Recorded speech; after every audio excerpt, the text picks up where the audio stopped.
Good morning. It is 9 o'clock, despite what the clock says, and I call to order the 2019 annual meeting of the Town of Hartland. This is our 257th annual meeting.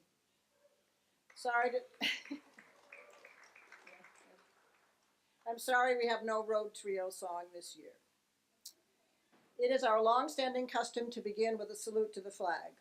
All those who wish, please rise and join in the Pledge of Allegiance.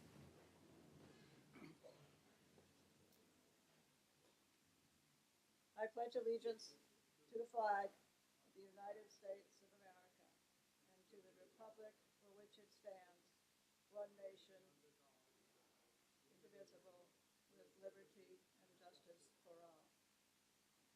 There is no comma in between those words. It's also an added word. Kyle Postins, who came to his first town meeting as a baby, is a brand new voter. I have asked him to open this meeting with a special town meeting invocation.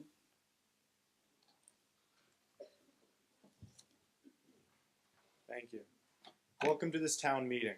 We've come together in civil assembly as a community in a tradition that is older than Vermont itself. We come together to make decisions about our community. As we do that, let us advocate for our positions, but not at the expense of others. Help us remember that there is an immense gap between saying I am right and saying I believe I am right. And that people we may disagree with are good people, with concerns as serious as ours. Please also let us always remember that, in the end, consideration of other viewpoints in community is of far greater importance than any differences we may have. Welcome.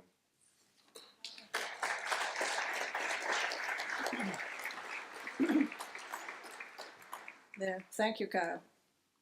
I'm Pat Richardson, Town Moderator. Town Clerk Clyde Jenny is our parliamentarian. To his right are members of the Select Board and the Town Manager.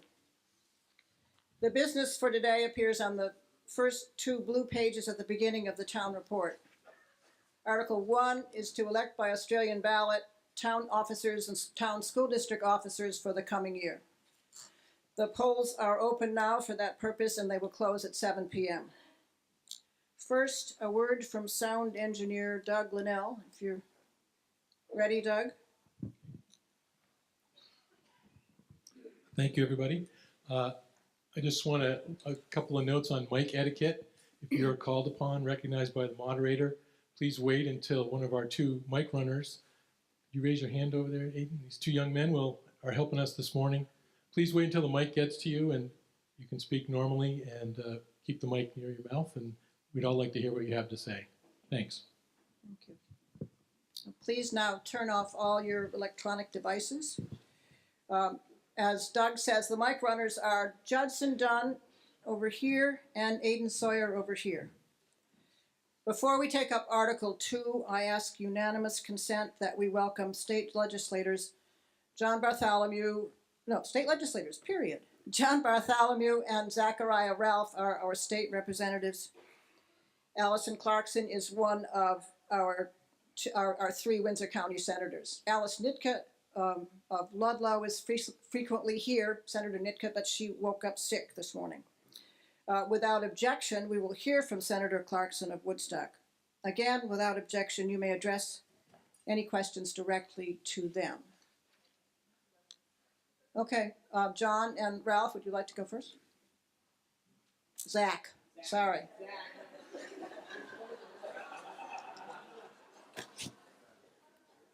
Happens all the time. I have two first names. You don't trust anybody with two first names, but hopefully I can have your trust. I'd like to limit questions to 5 minutes, if possible, for each legislator. My name is Zachariah Ralph. I'm your new representative. This is my first time speaking to you in an official capacity, and I certainly appreciate the opportunity to speak at something that makes Vermont so great and unique, these town meetings that happen across the state. So also wanted to thank everybody for those of you that submitted comments and opinions to me about different legislation that we're currently debating in the House. I really appreciate that. That helps me feel confident in the votes that I make when I am on the floor. For some of you, I didn't vote in the same way that you would, in the way of your opinion, and I do apologize. I can't represent all opinions at the same time, but I do hope that you continue to write to me, as your opinion is really valuable, and hearing from everybody makes us stronger.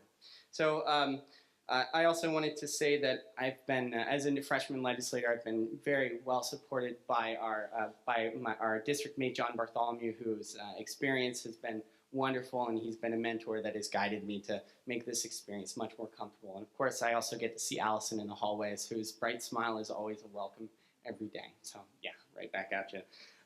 So just some general updates. I'm just going to be pretty brief.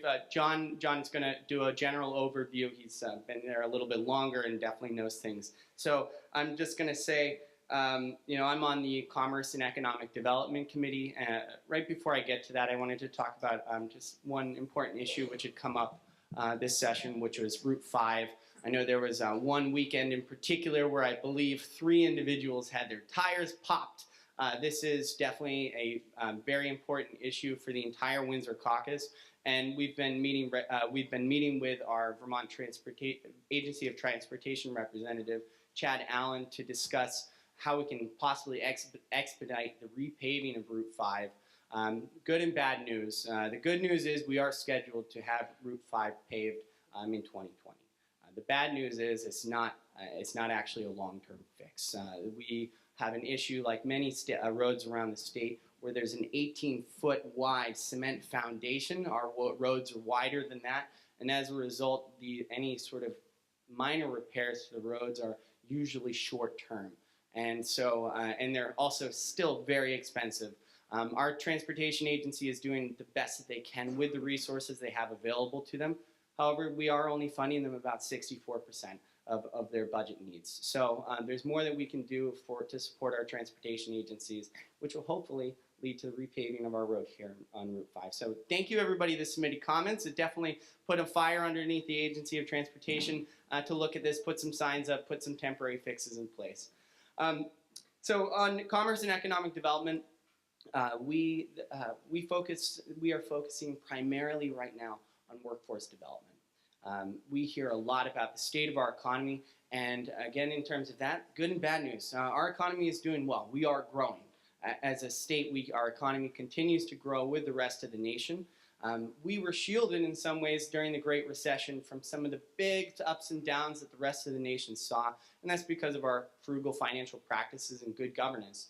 But as a result of that, our economy grows at a slower rate than the rest of the country. So while some of those others that have went down quickly and come back up, Vermont has slowly been growing to the point that we are just now reaching the same levels that we were at before the Great Recession. So we continue to grow, but we have challenges that we are working to address in the commerce and economic development. In particular, workforce development. We need to have the workers in place that we can plug into those jobs so that we can start to fill some of those needs in our community. In particular, this is advanced manufacturing, early childhood education, CDL drivers, and nursing. So the Commerce and Economic Development Committee is looking at different programs, internships, apprenticeships, and on-the-job training so that we can pay people, adults and children, to train for jobs that will earn them a high living wage after they get out of high school. But also a strong emphasis on our career and technical education programs around the state. These are phenomenal programs, and they are designed to put people into jobs within a short period of time that doesn't require a 4-year degree or lots of student loans. So we're really pushing to develop these programs, makes them strong, and so that we can actually have that workforce that we need. But there's another challenge there, which is our demographic challenges, which all of you are aware of. We have an aging demographic. That's not a problem. The problem is that we don't have young people coming in to replace the children in our schools, right? And not to say, no. So yes, we have this challenge of an aging demographic, and how do we bring more people into the state? We had an extraordinary and unprecedented success with the remote worker program. But this was a very small amount of money, and it was really a lot of hype. We received 1 billion clicks and lots of interest for people that wanted to come here and thought we would pay them. And we have moved some people here, but we are not going to be able to replicate that same thing. So we're looking at other ways to bring people here. And one program in particular, the Relocate 802, is a Department of Labor program, a concierge service that's designed to connect employers with employees directly in our communities to bring people out of the state and basically help them through the process so they can live here. So we are certainly working hard on these issues to continue to build and strengthen our communities and our economy. And I'm happy to talk to you all more about this afterwards. And before I go, I just wanted to touch briefly on something that's near and dear to my heart, which is the environment. We have some legislation going through, which is important, several bills on a ban on plastics. We have over 80 members in our climate caucus. That is a huge, that's over half of the members of our House of Representatives are committed towards addressing climate. Unfortunately, if some of you have seen this past week, there was an article in the Vermont Digger that said that we do not have time to address, this is from our speaker, we do not have time to address a carbon tax. And I'm not sure if we have enough time to not have enough time, quite frankly. And so there is certainly the political will to address this, the #1 issue of our time in the House of Representatives. Unfortunately, we lack the leadership. And so while we are doing a lot to continue to support our state, I encourage you all to continue to be engaged and active on local issues and continuing to support the environment right here in our own communities and putting pressure on our leadership so that we can continue to do the right things and protect our state for our future. So with that, I will say, if you're interested in receiving updates from me, I send out a monthly newsletter. You can sign up for that. I have my notebook over there. Also, I'll be meeting on the first Monday of every month at the Hartland Public Library from 5 to 7, and in Windsor at last Monday of every month from 5 to 7 at the Windsor Public Library. So hopefully some of you can join me. Again, thank you so much, and I hope you all have a great town meeting. Thank you.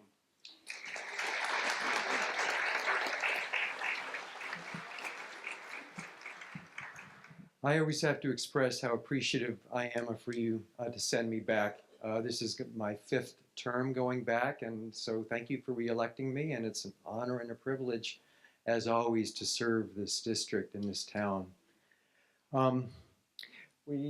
Zach and I put together legislative update, town meeting report. They're back on the table. You might want to take a look at that. There's some information about a few of the things we're working on. As always at town meeting, it's difficult to know what to talk about because there's so many bills moving through the House and the Senate. And as you know, unless a bill passes both bodies and is reviewed by the governor, it doesn't become law. We have over 500 bills that have been introduced in the House. I think the House is going for a record this time, and about 140 at this point in the Senate. I want to mention a few things my committee and some of the other committees are doing. First, I think I'll mention the Senate, though. One thing that's interesting this time around is there are, I believe, 6 constitutional amendments that are being considered by the Senate. And some of you may not realize that it's actually extraordinarily difficult to change our Constitution, which is as it should be. First, the Constitution requires that any amendment be proposed has to start in the Senate.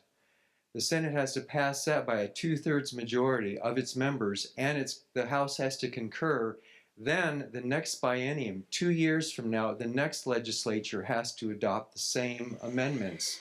After that, it goes to all of Vermonters for a vote. So it's quite a process, and I've never seen it before, so it's interesting. You'll probably be hearing about that. The House has 15 different committees. I serve on agriculture and forestry. I was also elected by my caucus to serve on the House Rules Committee, so that's taking up a whole bunch of my time this year.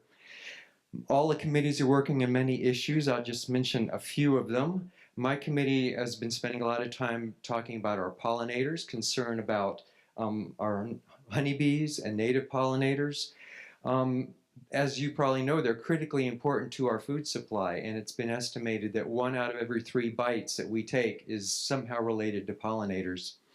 And we're seeing a dramatic loss of insect populations, and this is partly attributed to the prolific use of pesticides. So we're working on a bill that would require regulation of the sale and application of neonicotinoid pesticides in our committee. We've also had extensive testimony on the cultivation of hemp, which is, by all accounts, an amazing plant. Growing hemp has been illegal for many years. It's a cultivar of marijuana, but has no psychotropic effects. And the government's finally figured out, the federal government, that it's not marijuana and actually should be grown. And I mean, this is an amazing plant. The fiber is used for clothing, paper, even building materials. The seed is evidently a very nutritious seed. The oil is useful. It's an edible oil. It's also useful for fuels. And one of the big things it's used for now is for CBD production. And many are touting this as a wonder drug. So we're looking for ways to help farmers who want to get into cultivating hemp, as well as entrepreneurs that are working on creating facilities to dry and process and test hemp. I'll move on to a more difficult issue, is the issue of abortion. I just wanted to mention the Human Services Committee started this bill, and then it went to the Judiciary Committee, and the House overwhelmingly passed a bill to preserve and protect a woman's right to abortion. And this obviously is extremely controversial. Most everyone has a strong opinion, and I hesitate to even bring it up, but I wanted to bring it up for two reasons. One is there's a lot of misinformation out there on social media. This bill recognizes the freedom of reproductive choice for women, but it really only codifies in statute what's existed in Vermont for 46 years. It doesn't change anything about current medical practice relative to abortion. But the other thing I wanted to mention is I wasn't sure what to expect when it came to the floor, but I've got to say the debate on it was extremely civilized on a very emotionally charged issue. Members made their points, they proposed amendments, debate moved forward, and I was just so proud of the way we conducted ourselves and got it through, and I hope all of you are proud of the way our legislature conducts its business. The Human Services is also looking at e-cigarettes and vaping. We actually passed a bill. The Surgeon General's determined that we basically have an epidemic of e-cigarette use, particularly among teens. The data showing that there's a 78% in e-cigarette use among high school students in just 1 year, 78%, 48% in middle schools. And what was happening is these kids are getting addicted to nicotine while their brains are being developed, and these companies are preying on children by marketing this stuff with flavors and all kinds of colorful packaging, trying to convince them it's harmless. And something like, teens are about 4 times more likely to start using regular tobacco products. So this isn't about cessation of smoking. It's really about getting more lifetime users of their products. So we passed a bill that places an excise tax on the liquids and the physical devices, just like we do for other tobacco products. Appropriations Committee, obviously they're working the budget, and we will, as always, pass a balanced budget, and we're going to focus on hopefully a responsible and realistic budget that focuses on the needs of Vermonters. The General Housing and Military Affairs Committee, one of the things they're working on is a bill to create a family and medical leave insurance program. It proposes 12 weeks of paid family and medical leave financed through an insurance premium shared equally by employers and employees. Several committees, including my own, are looking at water quality. Certainly the Committee on Natural Resources, Fish, and Wildlife is working along with the Ways and Means Committee to come up with potential revenue sources. The House is committed to put in place sustainable long-term funding to deal with water quality. Even the Corrections and Institutions Committee, that's also the committee that's looking at what we might do with the Windsor prison property. But they have the capital budget, which includes funding and grant programs for construction of municipal stormwater and wastewater systems and equipment for improving water quality in farms. The Natural Resources, Fish and Wildlife is also looking at Act 250, which was passed way back in 1970. So after 50 years, there have been many requests to update Act 250, and they're looking at draft legislation based on a report by a commission to look at how we're going to look at Act 250 in the next 50 years. The Transportation Committee is looking at ways to build out our electric vehicle infrastructure, creating an incentive program to help people in households buy electric vehicles, and also looking at ways to leverage money received from lawsuits against Volkswagen and Fiat Chrysler. The Transportation Committee also works on the transportation bill each year, and the governor's budget this year includes a 1.1 increase over the previous year in that budget, hopefully to help some of the road paving issues we're seeing. That's a total budget of $617 million proposed for next year. The Education Committee has been looking at ways to implementing the final stages of Act 46, and they're also looking at a bill to reduce bias and create a culture of equity in our schools, wanting to educate children about groups, social and ethnic groups that are historically been marginalized, harassed, discriminated against, and persecuted. Energy and technology, they're always looking at increasing access to broadband. This is a really difficult problem in a rural state, and they're working on a bill that will empower communities to determine the solution that's best suited to their areas. Government operations, one of the things, their priorities is to look at the work of state government and how effectively it's improving the lives of Vermonters through its various agencies and programs. Healthcare, one of the big things they're worried about in the Healthcare Committee is the critical shortage of mental health beds.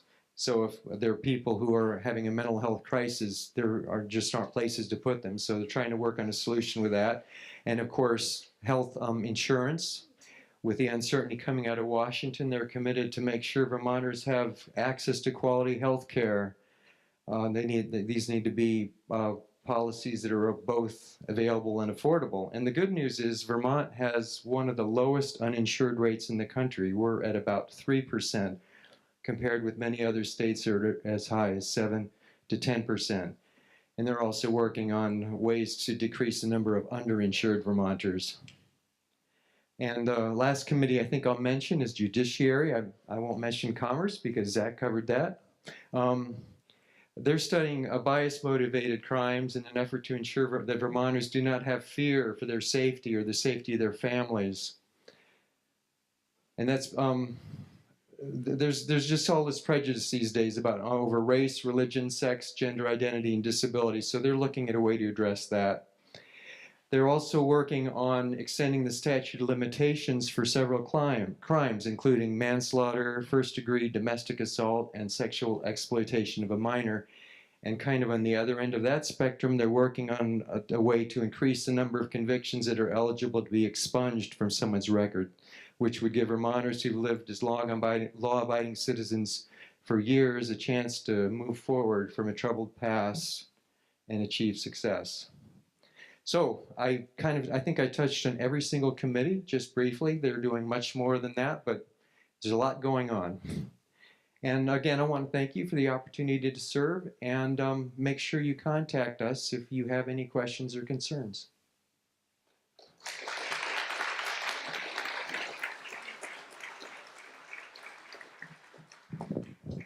Good morning. It is great to be here. I'm Allison Clarkson. I'm one of your 3 state senators, and I won't take long, but it is really a pleasure to be here in Hartland and to start the day here. We are partners. It's not just that, it's great to have a chance to speak, because actually we are partners with your fabulous select board in governing the state and our municipalities. And so it's wonderful to have an opportunity to chat. I have the pleasure of serving you on Senate Economic Development, Housing, and General Affairs. In the morning and in the afternoon, I serve on Senate Government Operations, which touches on all the things that your select board is working on. And we, as John alluded to, we have an extraordinary opportunity this year to look at constitutional amendments to our state constitution, and many of them are in the committee I serve on. The first one that you may be interested in is we only have 2 of the 6 proposals, but the first one is about our Article 1, which we all treasure, which, Vermont was the first to prohibit slavery in the United States. And Article 1, I've always been very proud of, but the second part of that article actually refers to what some people misconstrue as allowing slavery under the age of 21. And our objective in taking up this amendment to the article is to clarify that slavery in all its forms is prohibited here in Vermont. And this, you may think that's an old issue. It's actually not. We have serious human trafficking issues that we're addressing here in this state and in many others. So it isn't actually as distant an issue as you might think. The other amendment that we're looking at is extending the terms for the governor and for the Senate. And as we look at trying to keep 3 equal branches of government, I'm not sure extending 4 years to the executive branch is the way I'd prefer to go. But we will have a robust debate as we have about almost everything else.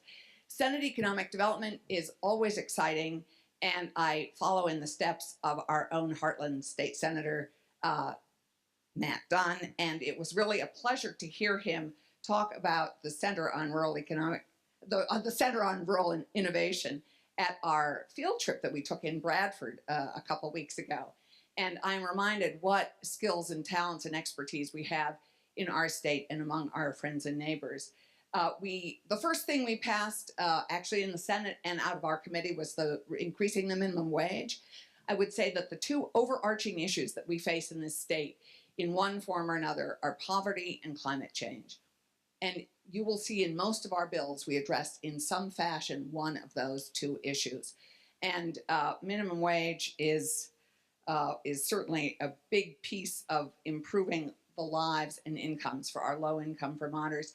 And for people who think $15 may be high by 2024, which is when it's going to reach $15 an hour, I would remind us all that that's still substantially below the livable wage, and that to get a 2-bedroom apartment now in Windsor County, you'd have to be earning $22 an hour. So as you may or may not know, we have the 2nd highest cost of housing in the state. We're also working on 2 big housing bills. Housing, we have a dearth of affordable and workforce housing in the state, as you probably know, or if you have tried to get an apartment or a house recently. So we're looking at a housing bond, actually doing another housing bond. We need 6,000 housing units tomorrow, and the housing bond of $50 million would still only probably get us 1,000 units, which is really frustrating. But that we're working on that. And then the other thing we're working on are short-term rentals, trying to level the playing field in terms of tax compliance on short-term rentals, and creating a rental registry. I helped run the volunteer response to Tropical Storm Irene, and we could not identify. We had no place to go to identify where to put people who were flooded out of their homes and apartments. So we're going to be doing that, and so we're also working on a big data privacy bill and on workforce development, as Zach filled you in on workforce development, another big issue that we need to be working on.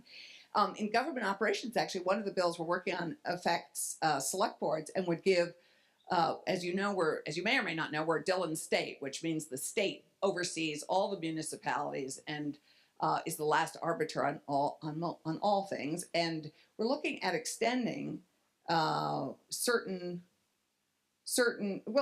giving more autonomy to the municipalities in a bill that I think Dave has probably read about, and that is being debated now in the State House. So we will see where that goes. And the last thing I'll chat about is the crisis that we face in recruitment and management of our fire and EMS departments around the state, around the country actually. We're having a really hard time recruiting volunteer fire people and EMS people, and we are trying to figure out how we can affect that, what incentives, how we regionalize, how we can be more effective. As you know, the same demographic challenges we face in our schools, we also face in our volunteer fire and EMS departments. So that's a lot of what's going on in terms of what I'm working on. The Senate has passed out minimum wage. We've passed out, as you know, tax and regulating cannabis, and getting lead out of the water in our school systems. We did a test last summer and found lead in every school we tested, so the state is taking on the cost and the work of testing all the schools in the state and helping pay for the remediation of that. So have a great town meeting. It's a great day in which we honor all the work that's been done here in town and celebrate our lives together in community. So thank you for letting us be a part of it.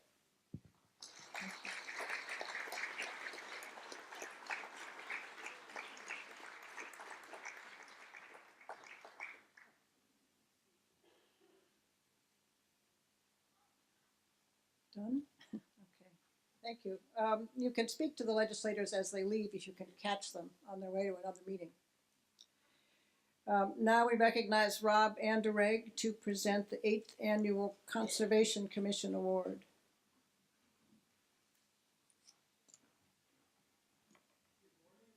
Welcome to the annual Hartland Mardi Gras celebration. As Pat mentioned, I'm the chair of the Conservation Commission. Other commissioners, would you raise your hand so people can see where you are? So each year we try to recognize outstanding contributions to conservation in its broadest sense. And if you'll indulge me, what I'd like you to do is close your eyes and just think back to your favorite childhood memory. And how many of you was that memory something outdoors? Yeah. For how many of you was that memory anything at all to do with school? Right? So there's a problem here, but happily about 4 years ago now, the Hartland Elementary School set about to try and change that mindset. Two teachers there in particular developed a program they call Wednesday in the Woods. And you may know that right next to the school, there's a 17-acre parcel of wooded land that's owned by the town. And so these teachers decided every Wednesday, we're going to bundle up the kids and we're going to take them down in the woods and we're going to spend the whole day there, rain or shine. They built a little fire circle so they can make hot chocolate and soup. They have little benches around so the children can gather and share ideas or observations.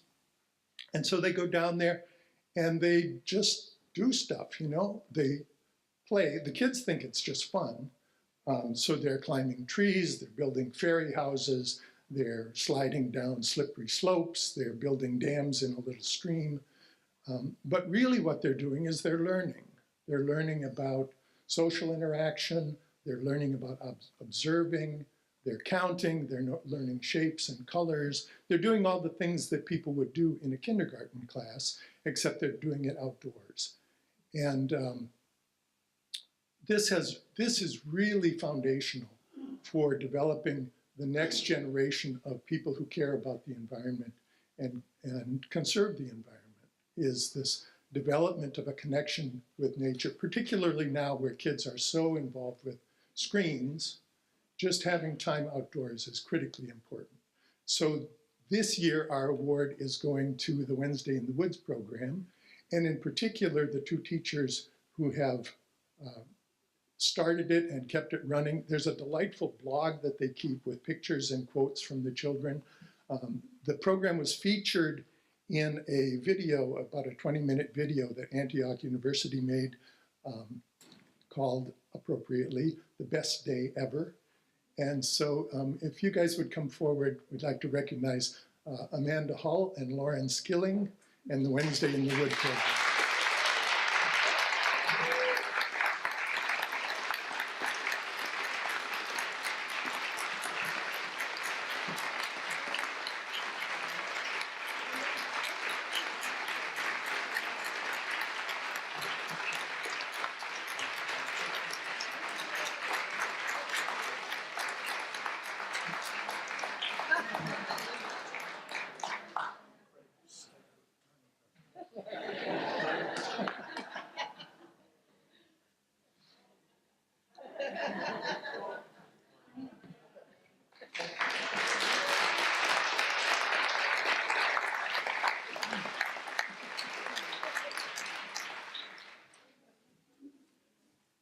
That's wonderful. I hadn't thought about today being Mardi Gras. It's good. I'm sorry if I'd only been prepared. I heard a VPR commentator say some time ago that our town meetings represent the rent we pay for our citizenship. Now a few minutes about procedure. Remember that a town meeting must follow procedures set out in Robert's Rules of Order or in state law where that's different. You'll find some common rules on page 113 of your town and school report. The moderator's role is to preserve order in procedure and debate. And you're very good at being orderly. Moderators use provisions called unanimous consent or without objection that allow us to do business efficiently, but you can always express objection under the rules. You must be recognized in order to address an issue. I will try to recognize you in the order that you raise your hand. Please stand up, wait for a microphone, and please give your name so that everyone knows who is speaking. After you've spoken once, I will recognize others before you may speak again. There are actually rules on how often one can speak and for how long, but no moderators I've ever seen so far have been able to restrain Hartland in that regard. I will first read each article so that it can be moved and seconded. Then the rules require me to repeat the motion before the discussion begins. Following discussion, I must read the article again before the vote, unless it looks like Article 6 and you tell me you do not choose to hear it again. Robert's rules do not allow non-residents to address the meeting unless the voters allow it, either by unanimous consent or by a 2/3 vote, nor may non-residents vote. Will those who are not registered voters in the town of Hartland please raise your hands? Okay, thank you. Article 2.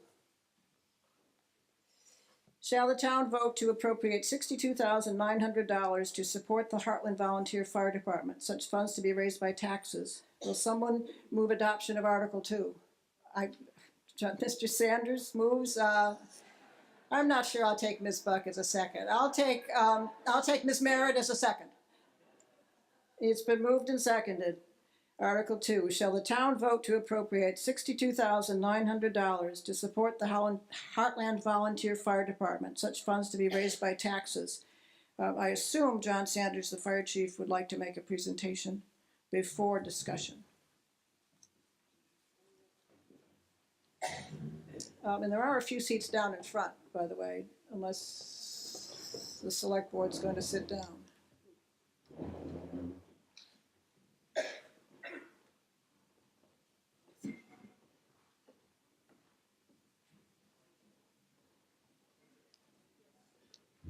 Might help if you close that curtain over there. Yeah. Last year there was burning toast around this time, so I'm glad I don't smell smoke.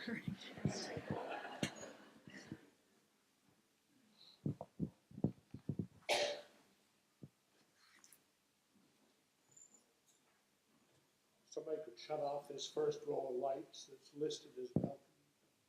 I mean, stage.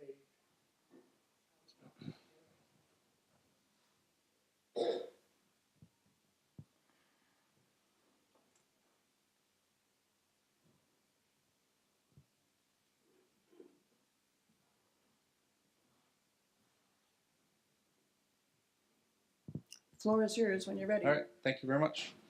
I'm John Sanders. I'm your volunteer fire chief in the town of Hartland. I should have done the math before I get there. I think this is year 10 or 11 for me as the volunteer fire chief. So this is our 4th of July 2 years ago. We couldn't find our picture from this year, so if anybody wants to volunteer to take a new picture for us, we'd appreciate it. We were established in 1948. We're coming up, so this is 70 years for us.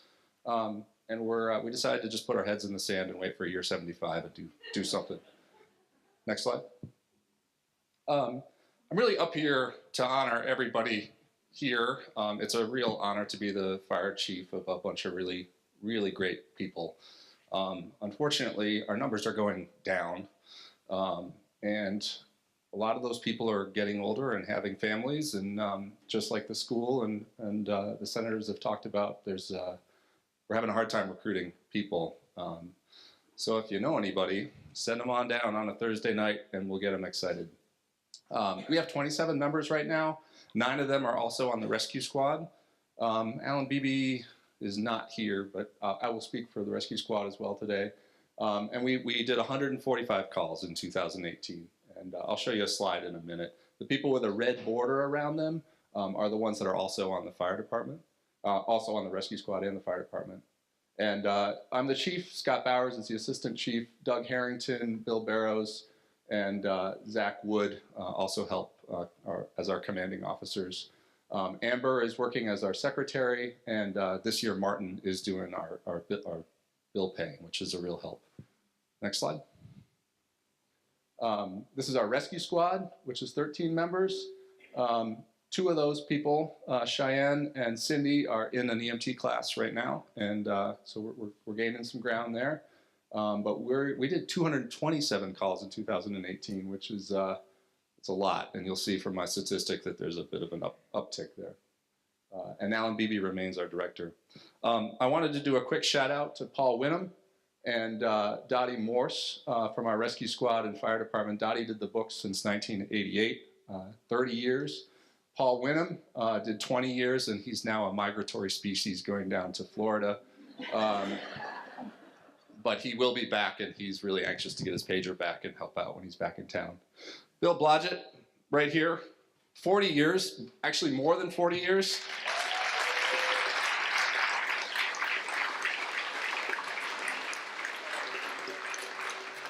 Yeah, absolutely. He deserves all of that.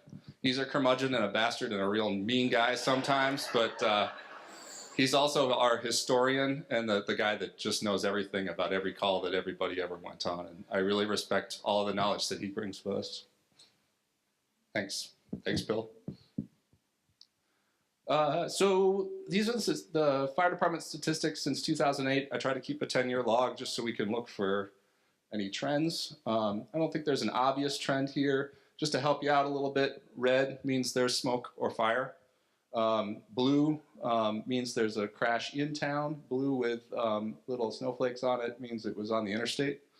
And then gold is sort of everything else. Wires down, gas spills, odor investigation, help me with something in my house, all that kind of stuff. So we're kind of happy to respond to those in roughly third increments. We go to all those kind of calls. And we don't battle a lot of fires in the fire department, to be perfectly honest. We have a really good fire prevention program. And it's good to see that we're not having a lot of fires. We're actually spending a lot of time helping out our other communities with structured fires as they need it. And the system wouldn't work without a mutual aid organization where we all help each other out. Next slide. Statistics for Rescue Squad I've been trying to keep track of, but I haven't put them into categories, which might be useful, but there's a lot of nuances with rescue calls. What's considered an overdose? Was it just medical? Was it accidental? Did somebody get hurt on purpose or not? Some of it's it's hard to categorize. So just putting it out there. You can see that we're up to sort of 220 calls in 2018, and there's definitely an uptick going on there. And I can't attribute it to one particular type of call. I know there's often a question about opiates in the town of Hartland. I won't say that they're not in the town of Hartland. It's not the majority of the calls that we go on, but there's all sorts of things that people need help with, and we're happy to help and respond. Next slide. Just a few updates. Just want to make sure you guys know that we do more than just fires. We reach out and do a pretty intensive October fire prevention program. Nikki helps order all of the goodies for that we hand out to the kiddos to bring home to stick on the refrigerator so that the parents get a little education too. We put our new Tanker 2 into service. If you haven't seen it, it's glowing in the sun out front. So it was put into service in November. We're really excited about that. It carries 2,000 gallons, which is about 500 gallons more than our other tankers have carried in the past. And it's a nice beast. Feel free to go take a look at it. We are looking into some new pre-fire planning activities, such as getting more hydrants in town or some dry hydrants. The town manager and I are talking about some emergency management things that would be useful, like a generator that's permanently mounted that would power both the fire station and the town garage. John Dumas and I were talking about there's some flood zone issues that might come up with that, but seems like a really good idea. And we're continuing to work on pre-plans for some of the higher population density areas. I like to just put this website out there. You can buy these Knox boxes for your own house. They're not just for municipal buildings. They're a little less expensive if you buy the smaller ones. And you can log on and type in Hartland into a pull-down menu, and you can get a box where you can put keys to your house, so that if there was, God forbid, there was something at your house that we needed to respond to and get into your house, we can either break down your door or we can use our key to get into your house. And we have a fairly secure vault that requires individuals to be audited, basically, if they're taking the key in and out of our box. The bank trusts us with that key. You can trust us with that key. And just a friendly reminder that burn permits are required year-round, not just when there's snow on the ground. Part of this is to help with friendly neighbor issues, and part of it is to make sure that we understand when there's smoke coming from an area, that we don't all leave our dinner tables and come running to the rescue if we don't need to. Next slide. This is the rearranged order of replacement of vehicles. Tanker 2 now is at the top. We hope to get at least 25 years of life out of that, and it's not even a year old yet. Engine 1 was replaced 4 years ago already. Tanker 1 is doing just fine. It was replaced in 2012. Engine 2 is 14 years old. We did buy that with a few years of service. It was a demo vehicle, and I believe that was an emergency purchase when we bought it, because thank you, Bill, because the old engine was dead right there after one call. So we don't want to get into that position again, which is why we try to rotate these through, so we don't end up with that happening again. The forestry is going to be next due, and we're still probably 3 years away from replacing that. There's nothing wrong with it, and we're starting to discuss a little bit as the membership what type of vehicle we might want to replace that with. So if you're interested or have input, please find one of us and talk to us about it. So that's the evolution. Any questions on that slide? Sometimes there's some confusion on this. So we're doing really well with our vehicles right now, and thanks for your support on that. Next slide. So on the left is Zach crawling around playing with the kids. And we had, again, this is just a couple pictures showing our fun with the kids. John Dumas helping make sure that any head lice issues gets transferred to the fire department. So, next slide. So the budget is up by $900. Nikki keeps overspending the fire prevention fund, and I appreciate it because it makes a big difference. Turns out you can recruit more people if you provide food, so we're going to make sure that that's an option this year. And fuel prices are going up, so we're just trying to adjust for that. And we're not directly funding a fire extinguisher refill. Those are pretty minor things to take care of when we need to, so we just took that out of the budget. The big deal this year is that, and this is going to be Article 7, for a couple of years now I've been telling you that our air packs are about to expire. This is the year that they expire. They're 20 years old, and the NFPA says you cannot use an air pack that's 20 years old. We have a Scott air pack system, and they're going to have a hard time servicing them after they expire. So we did our homework, and we reached out to 3 or 4 different vendors. We were really impressed with 2 of the vendors, and one of the vendors, MSA, came out quite competitive in their pricing over Scott. And so that's a picture of the new MSA packs. Windsor has these, West Windsor has these. Boston has converted over to MSA. I'm not a spokesperson for MSA, but they're nice packs, and we're looking forward to switching over with your approval. We've been responsible, together with the select board and your vote, to put money away for this. This is not a tax increase. This is taking out of an existing fund for planning for this kind of thing. So we had budgeted $100,000. They came in just under $7,000 a piece, which is great, and we're ordering 10 of them instead of 12, which is what we have now. We don't feel we need a full dozen. And the vendor was willing to give us a really good deal on a second thermal imaging camera, which is a similar generation to what we have on our Station 1. Thermal imaging cameras are great for fires. They're also amazing at finding people lost in the woods, and we've used it for more than I can remember Sorry, I can remember a rescue call where there was a guy who was drunk and passed out, and we found him under a bush with a thermal imaging camera in North Hartland. So that was pretty cool. So that's what we're looking for your vote on, to take out of some existing funds, and we'll fortunately be able to leave some funds in that account for our forestry or any other future stuff that comes up. Forestry is next on the list for 2022 for replacement. We're guessing it's around $150,000. We don't know what we're getting yet, so we're going to keep doing our homework and come forward with something that we can stand behind. We're talking about a generator. We might go in with that on the town, figure out how to do that. And the furnace at Station 2 is getting old, and we're probably going to want to replace that before we have popsicles in the Station 2 department. Next slide. So we really need volunteers.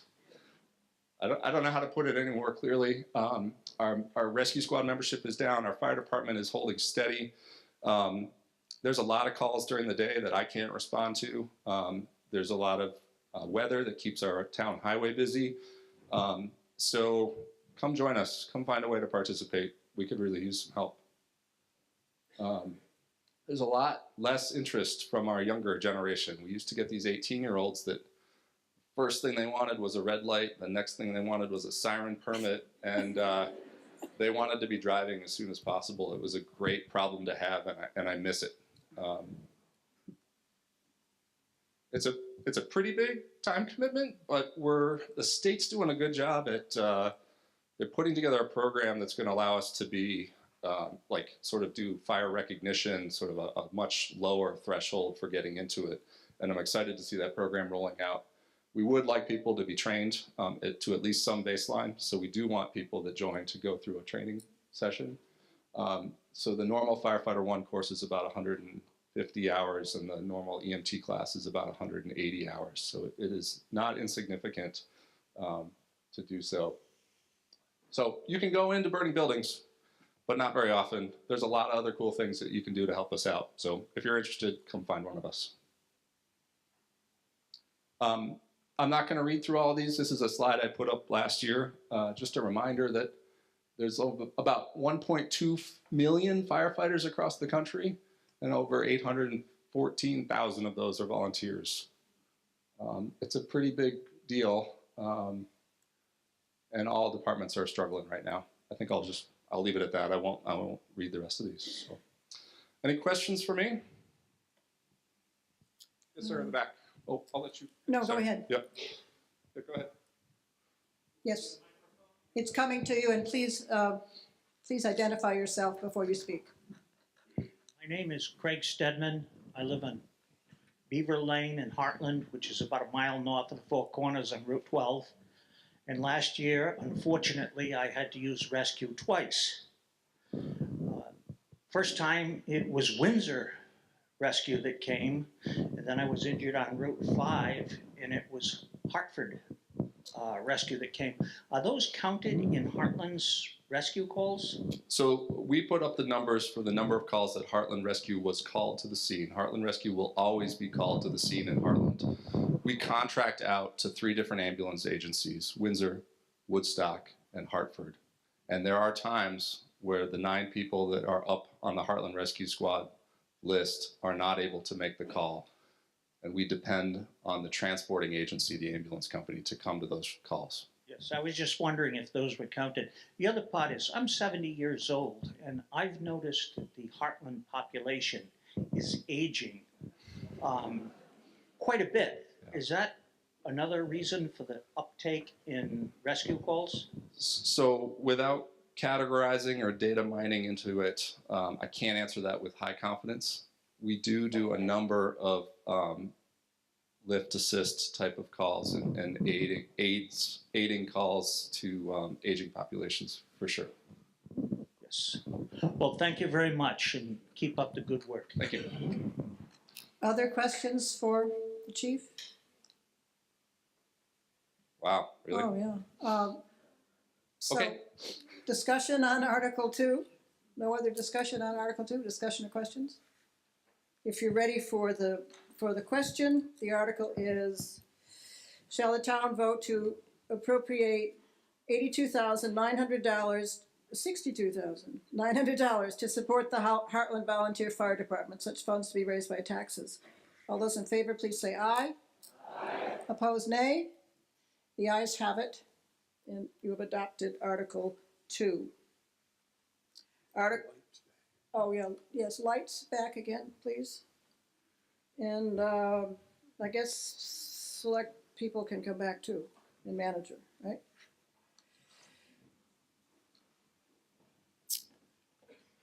Article 3, while they're moving.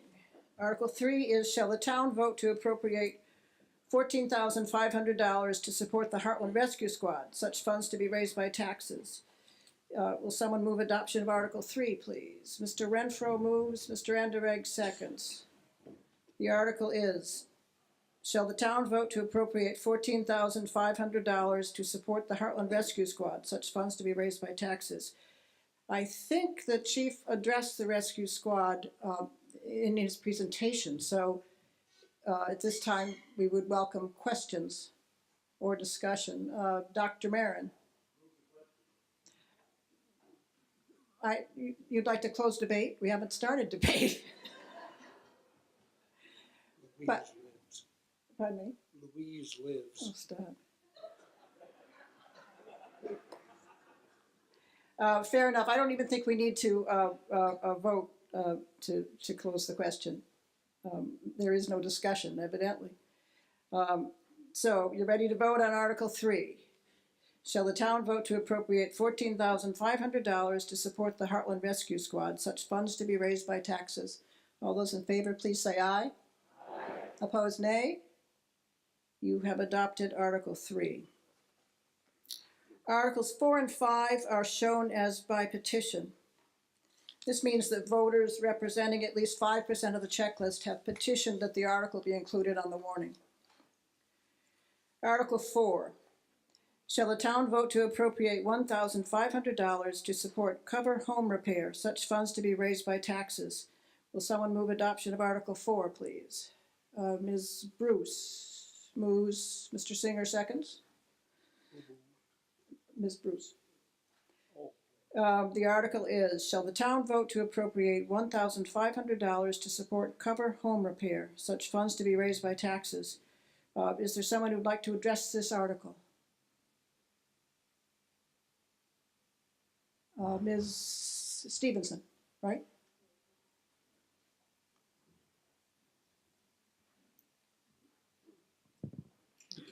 Hi, I'm Laurel Stevenson, and I am familiar with the options that people have who are low income as far as weatherizing their homes. And although there are more thorough weatherizing programs available, the wait lists on them are such that they really aren't practical. In reality, there are very few people that can access those services, and cover is largely a volunteer.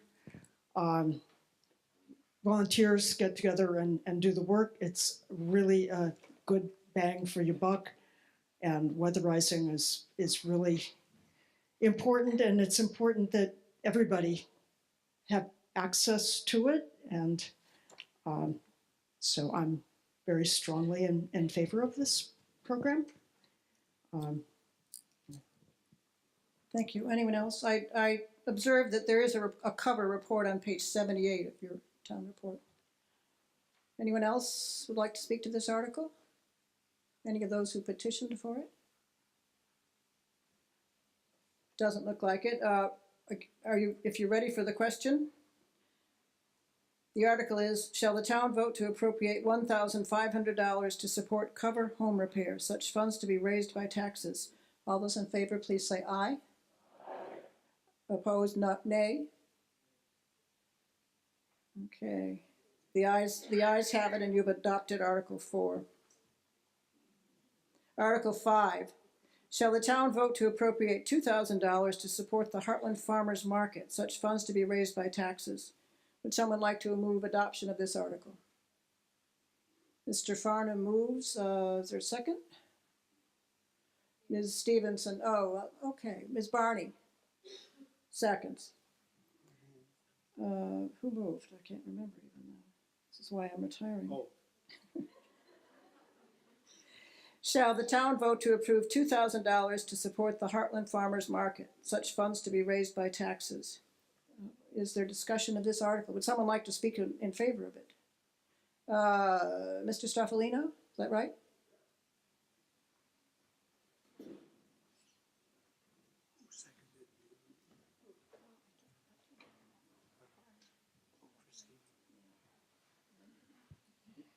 Hello, my name is Brian Straffolino.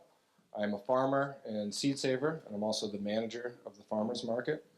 And that is why I'm here before you today, is to represent the farmers market.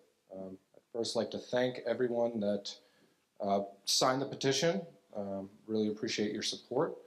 And basically, the market is looking for some financial support for a couple reasons, but really our main objective, if we get this funding, is to build a wood-fired oven. Several years ago, there were a number of community members here in town that met, and we started discussing an option for building an oven. The select board approved a location, and our biggest hurdle was funding said oven. Our market believes that we are a strong community asset, and although the market would be facilitating the planning, the design, and the building of the oven, and the market would definitely benefit from the oven and use it during market hours, the oven would be a community asset. All members of the community would be able to use the oven, and there are several communities throughout Vermont that have a local oven, and it is a really great asset. I took over the market and tried to keep it going, and we have experienced some growth, but I would like to further that and continue to build a space and an environment where community members can come together, where we can learn from one another, educate one another, and I think an oven would be a great addition to the market and to the town. So that's why I'm here before you. Okay, questions, Ms. Luquier? That's a good question. I don't know if you want to answer now, but we did not. We haven't discussed it because essentially several years ago, when we were starting this process, funding was the biggest hurdle, and we didn't have a way to come up with that money per se, and so things kind of fizzled. But it is our intention, if we get said money, to pull in some of those original community members that were a part of that to build kind of more of a firm committee and really explore all the options, explore designs, speak with the fire department, speak with the town, and make sure that we have a good plan set in place before we would build anything. Oh, I think, Ms. Smith, do you have a question now? Yes.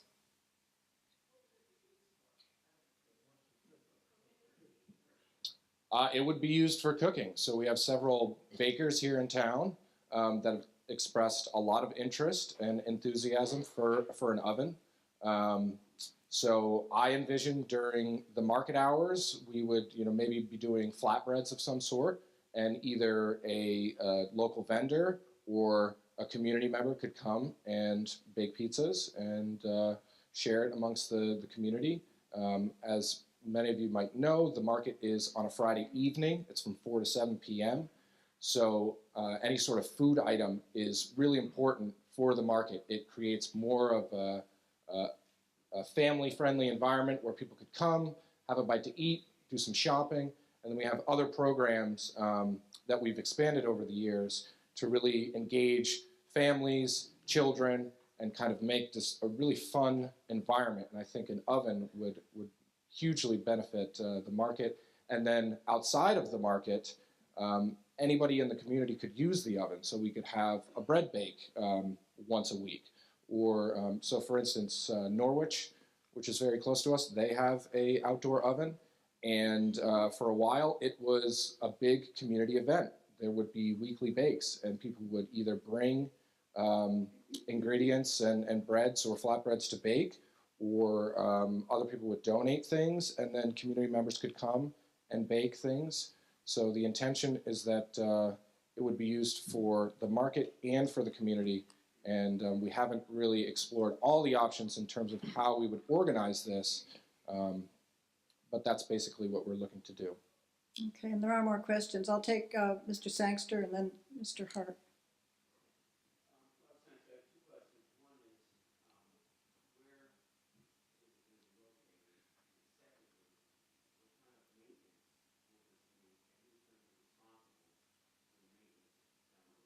Sure.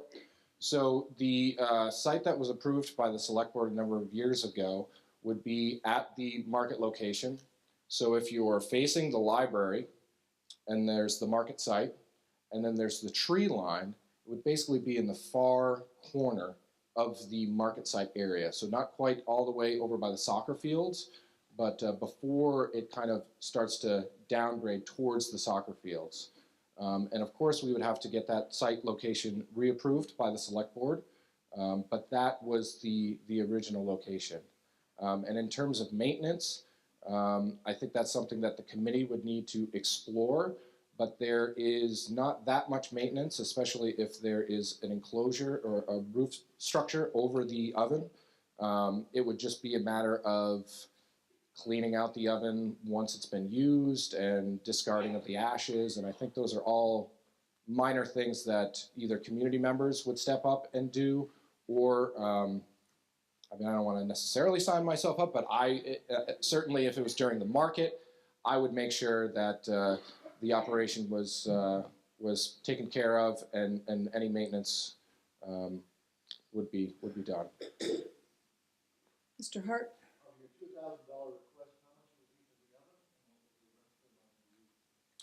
Well, that's something that we still need to decide because there are lots of options, lots of designs. It could be very simple, it could be very elaborate. I have gotten anywhere from $1,000 up to $5,000. So I think it just depends on what sort of design we approve. I envision that this said committee would try to get community involvement outside of the committee. The Hartland listserv, I think, would be a great avenue to get that information out to people.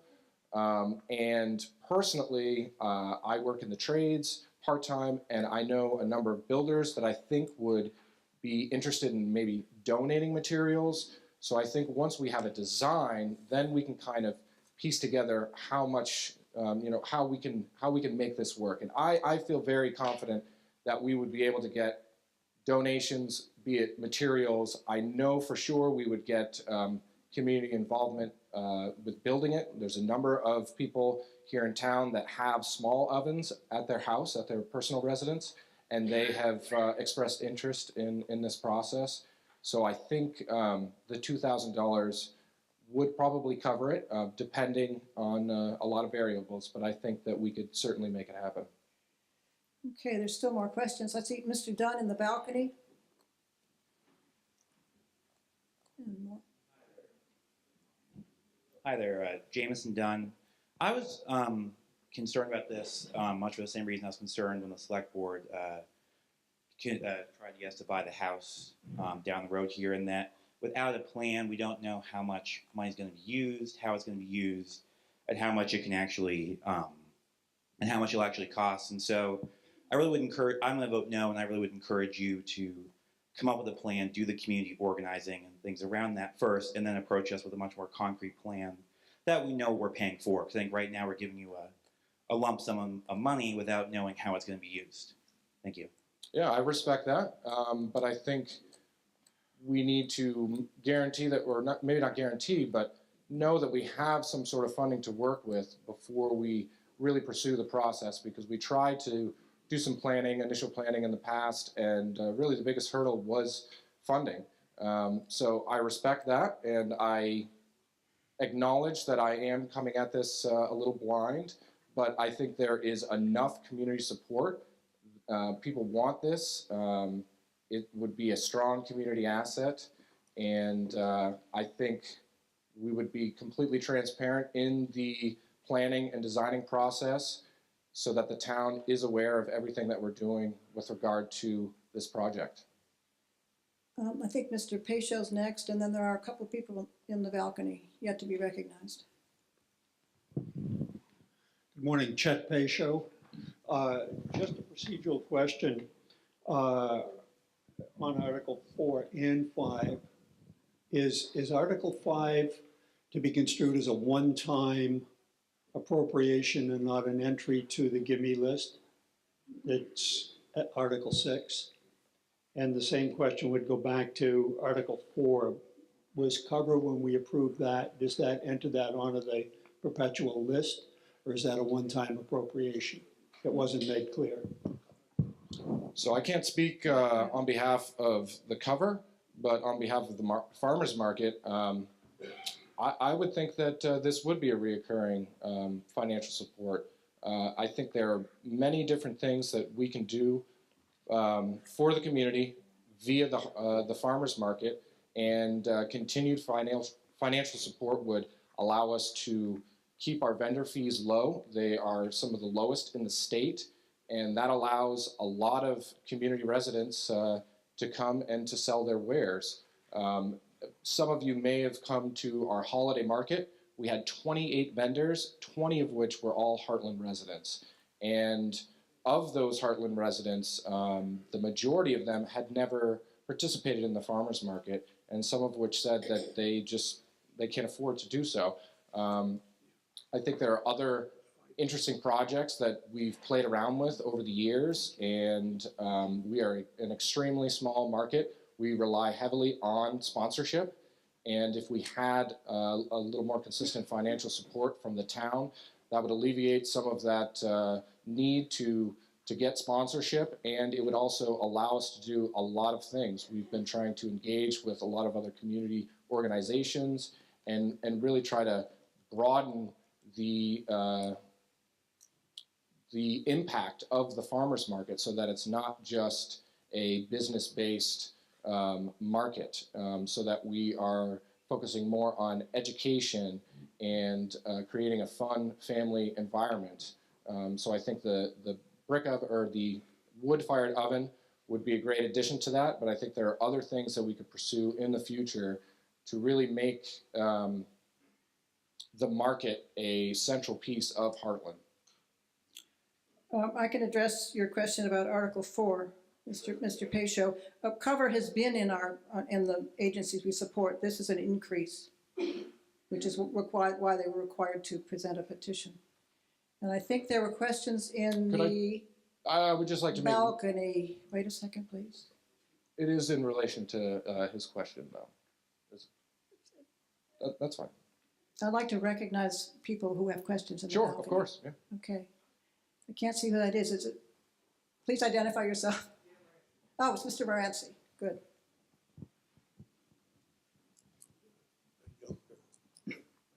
Where are you going to get the fuel for your oven? Good question. I think, again, my vision is that although the market would be facilitating the planning and design and the implementation of this project, I think we would really rely on a lot of community support. So I think fuel would come in from community members. If we ever were in a position where we didn't have fuel wood in order to utilize the oven, I think we would be able to easily acquire some fuel because it does not require a lot of fuel wood. That is the beauty of these ovens. There's thermal mass. It's one firing, and then you can bake for hours and hours and hours. And there is sort of a I don't know how you want to describe it. There's basically a time frame in which you can bake certain things. So, but to answer your question, I think it would be sourced from community members here in town. I think there was another question in the balcony, but maybe it's been answered. Any other questions down here? Dr. Marin? Okay. You'd wish to close debate. That requires a second. Who seconded it? Mr. Pesha. Okay, it's been moved and, sorry, it's been moved and seconded to close debate. That requires a, I'm sorry, I did not see you. You can vote against closing debate. It's been moved and seconded to close debate. That requires a 2/3 vote. You understand the question? All those in favor of closing debate, please say aye. Aye. Those opposed, nay. Nay. I'd say the ayes have it. All right, thank you very much. And we have voted to close debate. Now we move to the question. The article is Article 5. Shall the town vote to appropriate $2,000 to support the Hartland Farmers Market? Such funds to be raised by taxes. All those in favor, please say aye. Aye. Opposed, nay. I'd say again that the ayes have it. Objection? Okay, you have adopted Article 5. Article 6. Shall the town vote to appropriate $36,837 to support social service agencies as follows? Such funds to be raised by taxes. Community Nurse Program, $5,175. Green Mountain Economic Development, $1,694. Green Mountain RSVP, $200. Green Up Vermont, $200. Heartland Community Food Shelf, $500. Headrest, $1,710. Healthcare and Rehabilitation Services of Southeastern Vermont, Inc., $3,453. Mount Escutney Prevention Partnership, $2,000. SAVCA, $1,500. Stagecoach, $3,220. The Current, $1,500. The Family Place, $125. No, I got that wrong. The Current is $125. Did I get Stagecoach wrong too? Oh, I missed Senior Solutions altogether. Sorry. So if I lined them all up wrong, let's go back to Senior Solutions, $1,500. SAVCA, $3,220. Stagecoach, $1,500. The Current, $125. The Family Place, $200. Vermont Center for Independent Living, $160. Visiting Nurse and Hospice, $10,500. Volunteers in Action, $900. White River Council on Aging, $1,000. Windsor County Partners, $2,000. Women's Information Services, $500. Woodstock Area Job Bank, $300. Would someone like to move adoption of Article 6? Mr. Hart moves. Is there a second? Mr. Linnell seconds. I'm required to read it all again.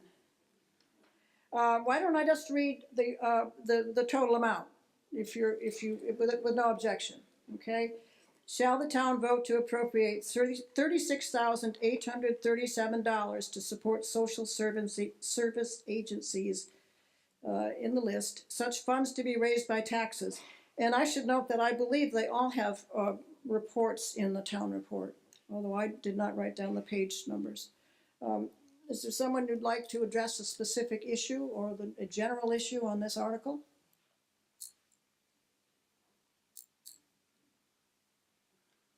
Doesn't look like it. Okay, if you're ready to vote on Article 6, shall the town vote to appropriate $36,837 to support the social service agencies listed, such funds to be raised by taxes? All those in favor, please say aye.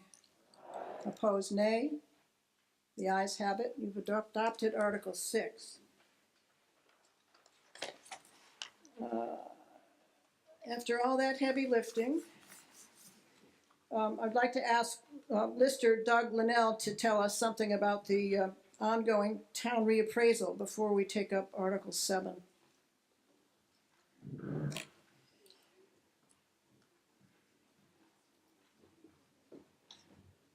Okay, I'm going to give a brief presentation here on the exciting topic of assessment and taxes,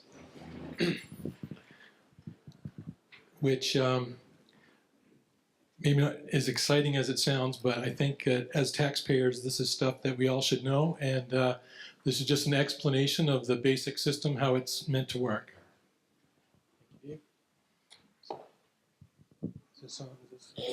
It'll take a second for this to come on. In the meantime, I'd like to introduce our other two listers, Stacy Bradley. Hi, I'm Stacy Bradley. I'm up for a 3-year term, and I'm a resident of North Hartland. I just realized that. Sorry. Hand it over. And we have Craig Smith, who is over here. And I'm Craig Smith, and I was appointed last year to fill in for a vacancy. I live in North Hartland, Vermont, and I've been learning a lot about the process, and I'm happy to do it. So, thank you. Thank you, guys. Thanks, Dave.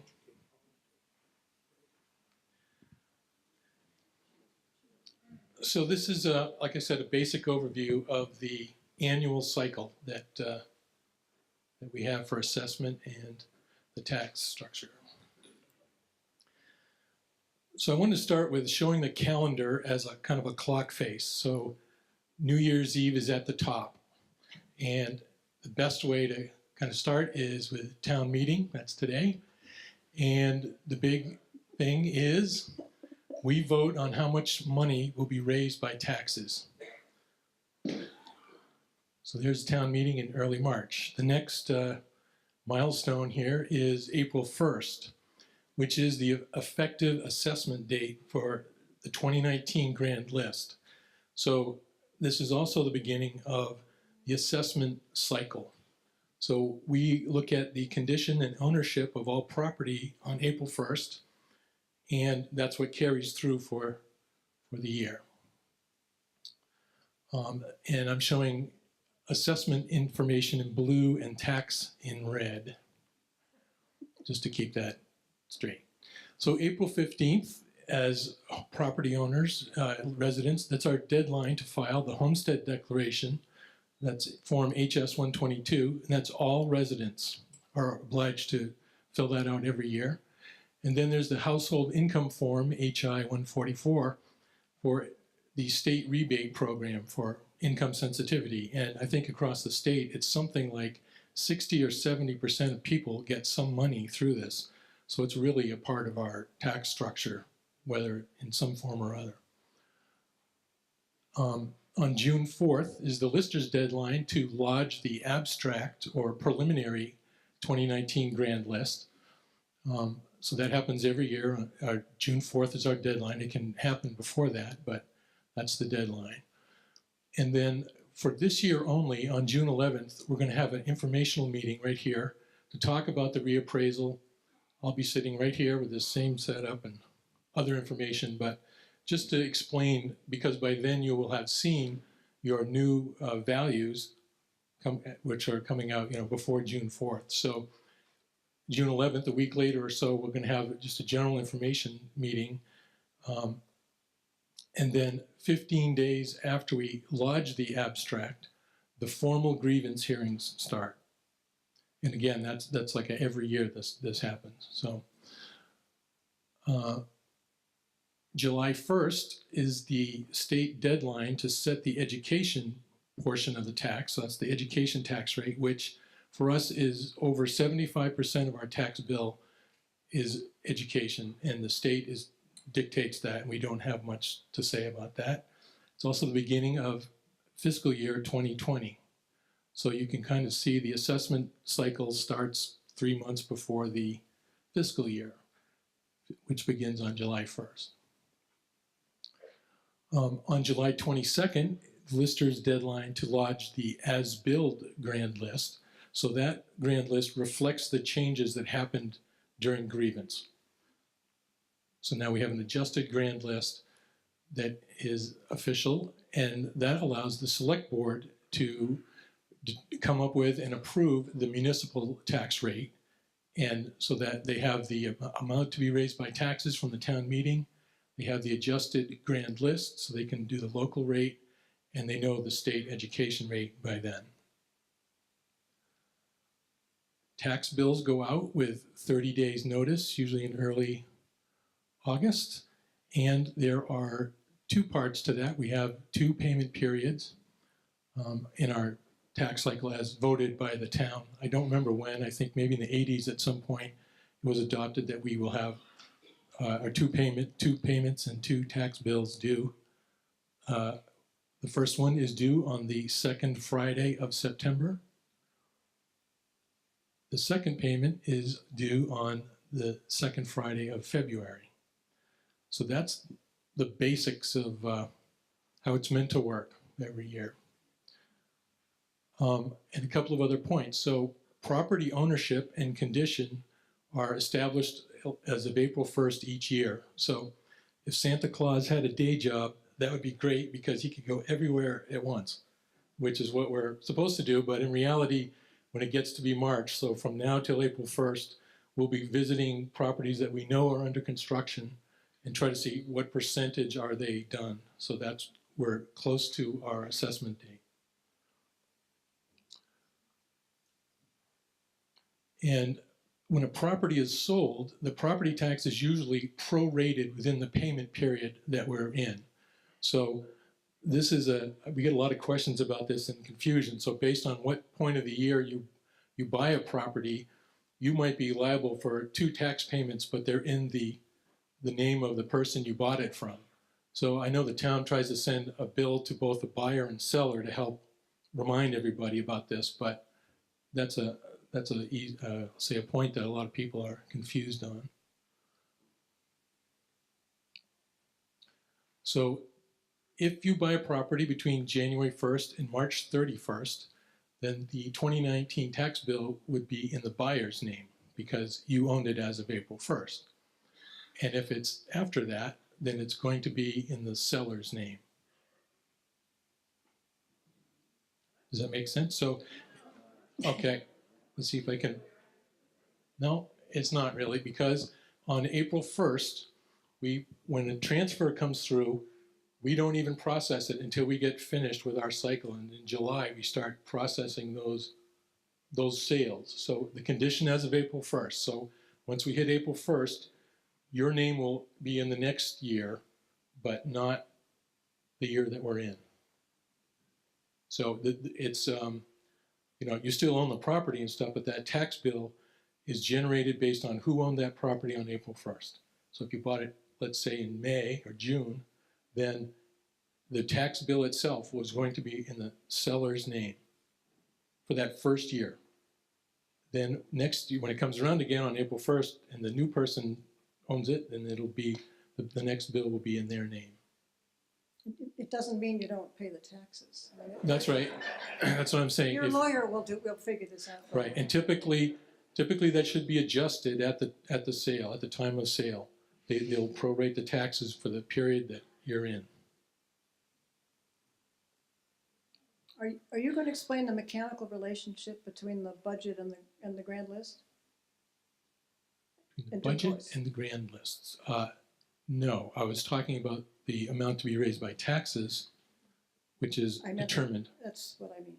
Yeah, so that's I had that at the town meeting point, so that's why I started there because it was the big item.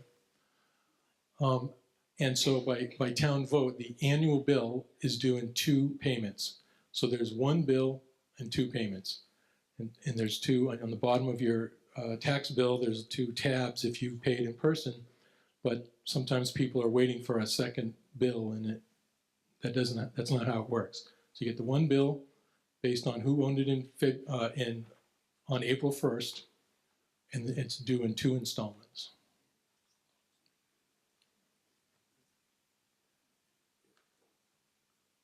And are there questions around? I know it kind of went by quick, but I'd be glad to questions. entertain anything. Mr. Stedman. I meant setting the tax rate is what I'm thinking of. Whoops, I'm doing this. I'm also the sound guy, so I'll just give you this one here. My name is Craig Stedman. I'm a resident of Hartland. I live at 12 Beaver Lane. I'm neither a Republican or a Democrat. I'm a constitutionalist. And this spring, when a lister came to my house who did not have any identification papers other than something in his hand and told me he was going to go into my house, I asked him for his warrant.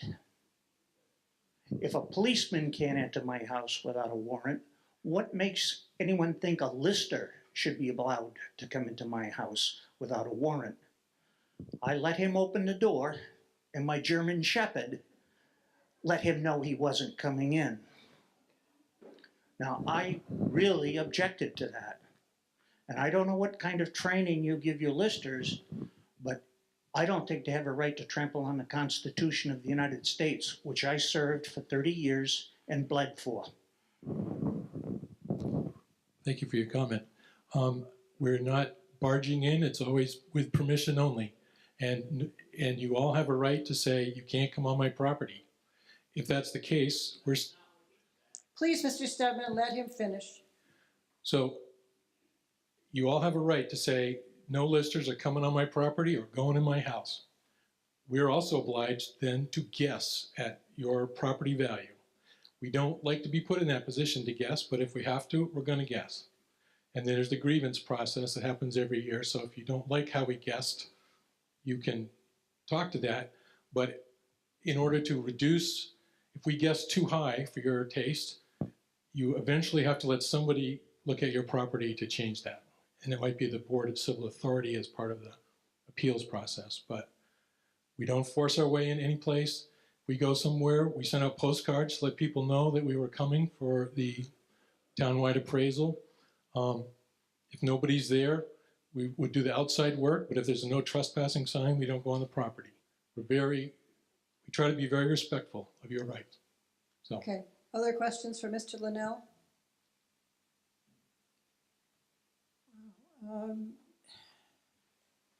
Ms. Carter. Ms. Grant, sorry.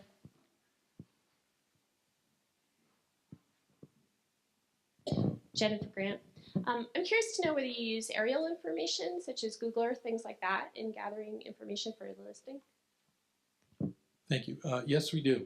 We use satellite maps when we can to get a guess on stuff. We haven't done an appraisal like this for almost 20 years. And so a lot of building has happened in 20 years. And if people say, you're not welcome on my property, then we look by whatever legal means we have, which include looking at Google Earth. So that is one of the tools that we use. We are, like most town, way underfunded for what we're expected to do. So. Looks like Mr. Bibby. Sorry, we only got the.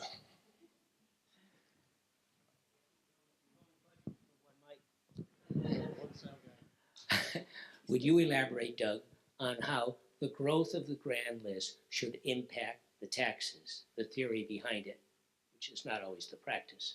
Thank you. The question is, would Mr. Linnell elaborate on the relationship between the grand list and the taxes? The growth in the grand list affects us. On a basic level, if the amount to be raised by taxes was exactly the same, if the grand list was bigger, then we're all paying a smaller percentage of that number. So because basically you have the amount to be raised by taxes divided by the grand list gives us a tax rate, a municipal tax rate, and then you multiply the value, the grand list value of your property by the tax rate is how everybody's individual share is calculated. That's as fair as it gets, actually. Okay, other questions for Mr. Linnell? I guess not. So that's just a presentation of information. Thank you. And I do have, there's handouts in the lobby. So as you're leaving today on the table on the left, there's a a one-page handout that looks very much like that tries to summarize these points I've talked about. Thank you very much for your time, and if you do have any other detailed questions, you can, our office is right downstairs, and you're welcome to come in anytime. Thank you.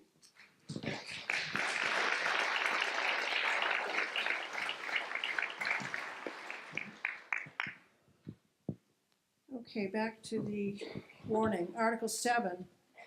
Shall the town vote to approve the expenditure of $73,170 to be taken from the Fire Department Capital Reserve account for the purchase of 10 new SCBA self-contained breathing apparatus and 1 new thermal imaging camera?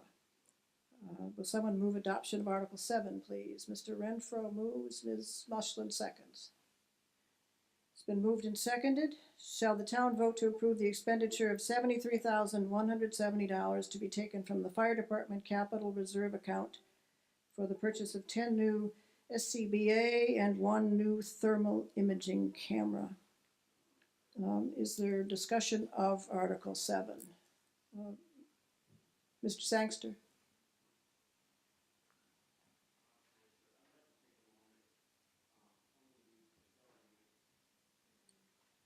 Rob Sangster here in Hartland resident. I'd like to take a moment after coming to these town meetings for a number of years, and John Sanders, I'd like to say thank you, and I think we should all give him a big thanks for the presentation that he does for the fire department.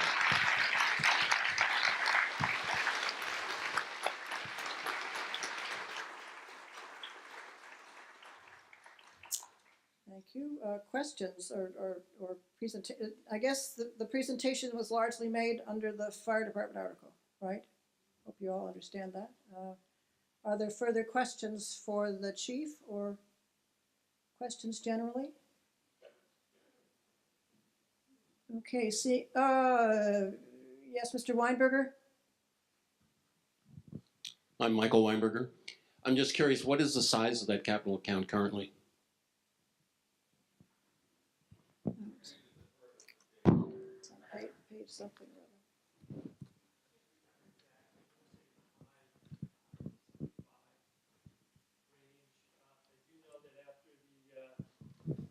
After the $73,000 purchase, and again, I'll get into a little bit of this in the my budget presentation, but we turn around and I think it's 2 years from now that we have the forestry truck. 3 years from now we have the forestry truck, which is, how much is that projected to be? Do you remember? 150. So 3 years from now, so it will come down, and then 3 years from now, if we keep contributing the amount that we have yearly, we will build ourselves back up and be able to purchase the forestry equipment 3 years from now. Okay, the clerk says it's on page 31 of your report.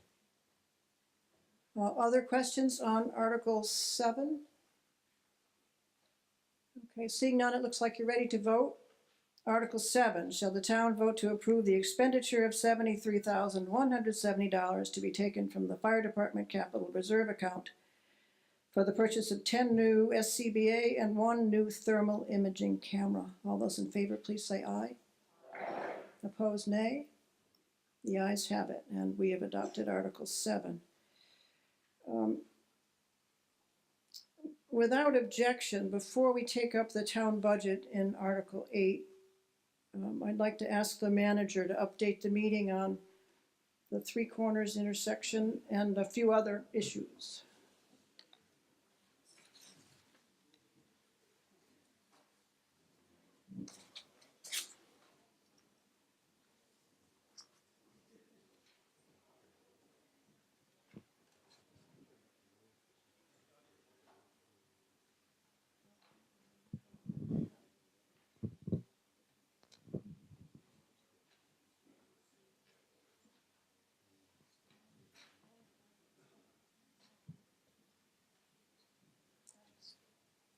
It's been brought to my attention that no one moved and seconded Article 7.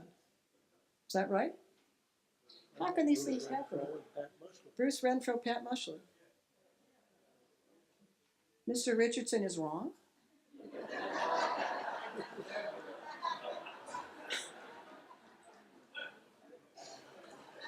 That sounds like pillow talk.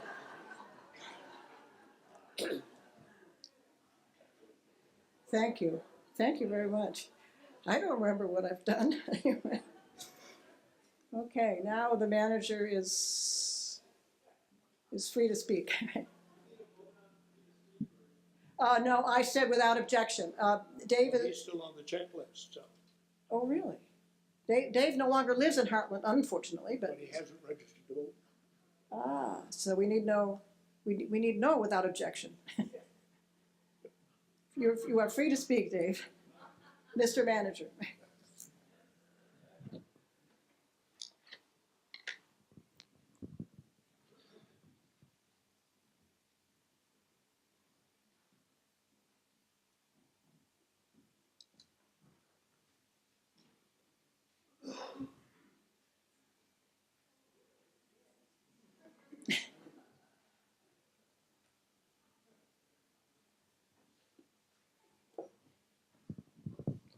So not only do I have to follow John Sanders and his colorful pictures there, but now I've got Doug Linnell, and he's got little things that pop up and go away and all that good stuff. And unfortunately, my presentations are never that fun. However, this one hopefully should be extremely informational to you. This is the Three Corners intersection project. When I interviewed for this job, they spoke about this intersection quite a bit, quite a bit of discussion. What nobody told me was that this was the Hartland Three Corners intersection project. It seems to be bigger than most. However, it really isn't. When push comes to shove, it's a fairly, as it stands now, fairly simplistic project. It's pegged to be over $450,000, give or take, in expenses. The engineer has done up the design and the bid specs for it, and they have been submitted to the state of Vermont. And that happened about a month before I came on board. And just before I get too far into this, I am just going to kind of give you a lay of the land. So we are over here. Damon Hall is right there. This is where the sidewalk is now. This becomes green space. And the parking gets pushed out. Basically, Queechee Road comes over towards the statue. This is the triangle as it stands.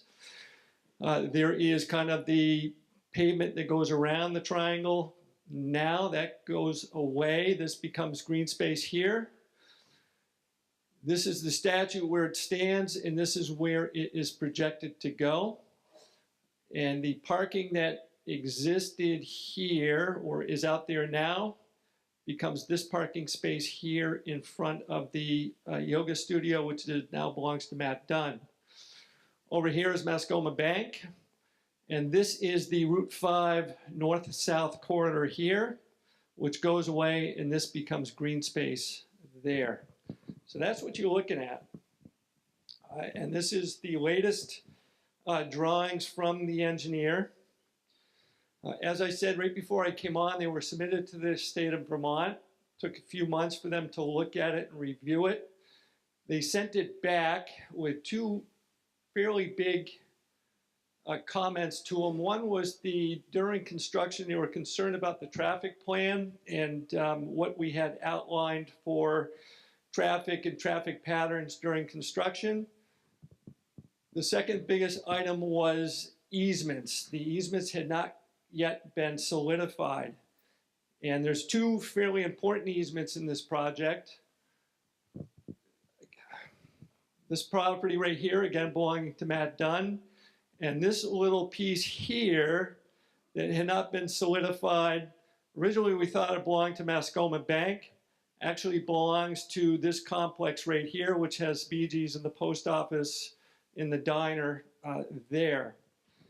So we had to kind of go back and spend some time. Matt Dunn was a new owner when I came on, or a couple months before I came on. So we had to introduced the project to him and what we were going to do to his front lawn. And we also needed to speak with the owner, who was Charlie Spear at the time, and talk to him about that piece on the sidewalk. So what we did about May of last year is we had two select board members, Gordon Richardson and Phil Hobby, and myself. We sat down with Matt Dunn, sat down with Bill Gosher from Bee Gees, Charlie Spear. We also asked Mike Pierce to come along. He had some concerns about how the traffic would impact him. And we had a representative from Mascoma Bank sit in on that discussion. And we went over the project and kind of the timeline and how these properties were going to be impacted. Since that time, we've been primarily working with Bill Gosher and Matt Dunn on their properties and making sure that everybody is comfortable with how this is going to progress. Of these discussions, if I can drill down even further, most of the discussions happened with Matt Dunn. And this property here, originally that was just 3 spaces. It has now become 4 to try and get him a little bit more parking, at least one more spot. We have spent considerable amount of time talking about what this is going to look like in front of his porch and alongside his porch on this area here. Maintenance issues, he had some concerns about his property and longevity into the future. Septic was kind of a concern, and as such. So literally, between myself, Matt, our lawyer, and his, in talking about easements and trying to get us settled, it's been probably a 6 to an 8 month stretch of time to get comfortable with the arrangement and where we're going. During that year, or 10 months at this point in time, the discussion of the telephone pole and the utilities right here came up. And the question that was posed to myself and the select board was, you're doing this project, you're doing it on the corner there, there's a very big telephone pole with a whole lot of electrical lines on it, cables. There's 5 to be exact, I believe, including Green Mountain Power. You're making a really nice green space there. Why are you going to leave it? The answer was kind of, well, we looked at it before. We deemed it to be expensive. We ruled it out. And they challenged us again on the pricing of that estimate. I wasn't here, but I think that the estimate at that point in time was in the $1 million range. We poked around with Green Mountain Power, the other 4 utilities, and preliminary estimate came in at about $437,500, but there's some holes in that picture, but that was kind of a broad estimate. Came back to the board with that number and said, okay, we've had some people asking about the utilities here. What would you like to do with that? At that particular meeting, about 30 members of the public arrived at the select board meeting, voiced a very strong voice in favor of looking at this to a further degree. And the board agreed to have me go back and strengthen that estimate. See if we can come up with harder numbers and take those efforts and essentially bring it to the town for a vote as to what the town would like to do in the future with those utilities. That $450,000 ballpark number would make the project about $950,000, anywhere between $900,000 and $1 million project. Again, it was pegged at $450,000. And where I stand today is I'm wrapping up some of that easement discussion. I meet with the lawyer on Friday, and then I'm going to kind of turn the corner and start meeting with those utilities in a group setting and see if we can come up with a hardened number on what those utility numbers would actually be. And then we would bring that back to the select board and the people of Hartland. So we have a whole lot of talk about this project. You see it on the agenda a lot. It's not stagnant. It is slowly moving forward. An intersection project like this, even though my first thoughts on it when I was interviewed was, should move along quickly. This is a fairly major intersection, Route 5 and Route 12, Queechee Road. Agency of Transportation is involved. They want to make sure that we do it right, so they are certainly looking over our shoulder. So easements and new property owners, so it doesn't surprise me anyways that it has taken us to this point to get to where we are. I know that you've been looking at this for a while, but that is where we are today. As just a side note, again, within the last year, there has been some discussion separate of the utilities, kind of two different tracks here. If the project were to stay just in and of itself, without the utilities, just the original $450,000 project, to borrow money for the $450,000 project, freeing up the capital projects fund to essentially do just that, to put it towards buildings and grounds maintenance or deferred maintenance that we have, and pay the loan back over a longer period of time at a lesser yearly rate, and put the capital projects fund to use. At the moment, that capital project fund has been tied up for, since 2013 or 12, whenever you started this project or whenever you had that vote. However, we have been paying the engineering fees out of that. So that's kind of what brings us literally right up until this Friday when I meet with the lawyers on the project. Dave, do you want to take questions on that now or move on to everything else? Your other issues. Why don't we, since this is kind of a larger discussion, why don't we take questions on this and then I'll wrap up some of the other smaller stuff. Okay. So who has questions for the manager? Let's take Ms. Maury and then Mr. Dumas, and then I'll go to the balcony.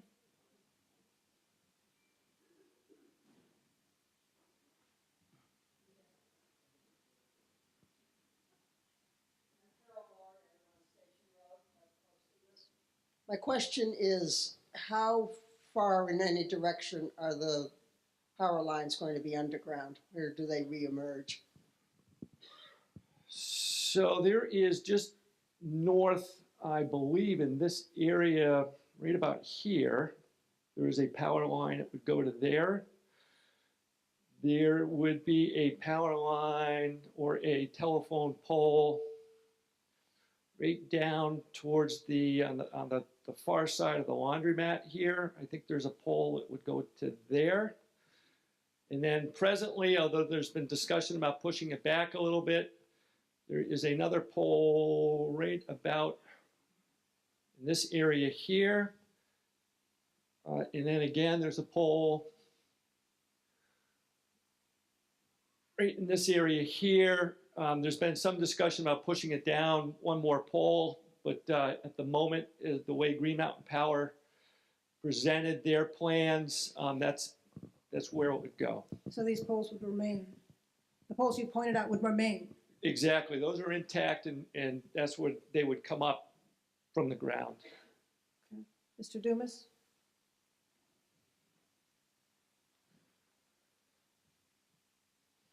Morning, everyone. My name is John Dumas. I live on the Rice Road here in Hartland. Dave, obviously there's been a lot of work done on this intersection, a lot of thought gone into it. I just have one question, something that I've experienced here. On that parking lot in front of Damon Hall on the northern end, currently there's a small parking lot there and the sight distance is extremely poor in that area. Cars coming down the road are right on top of you before you even know it if you're trying to back out. So my question is, looking at this diagram, what's been done to improve that sight distance? You mean the little parking lot right out here, right? The one right here. So I believe that I believe the difference, John, well, that 2-car spot right out here is actually the one space where you can actually get the car physically in. The difference is that that space is in beyond the other spaces now. So the spaces come out into the road. So right now that's tucked in this corner right here. Meanwhile, you've got parking out here, and there's might be some shrubs right here. So that hinders the sight line a bit. There's still going to be a little bit of an issue here. If you're backing up and you're coming right here, you know, there's still going to be a little bit of a, you know, be careful coming down Quechee Road type thing. But what also disappears is the fact that you've actually got enough room to pull your car in. As it stands now, if you're not angled correctly and you're too, I've come around this corner a few times with a pickup truck kind of out this way and have kind of, you know, if I was asleep, you know, that back end of that bumper is kind of out there. So that goes away as well. Okay, Mr. Dunn in the balcony. And then Mr. White. Hi there.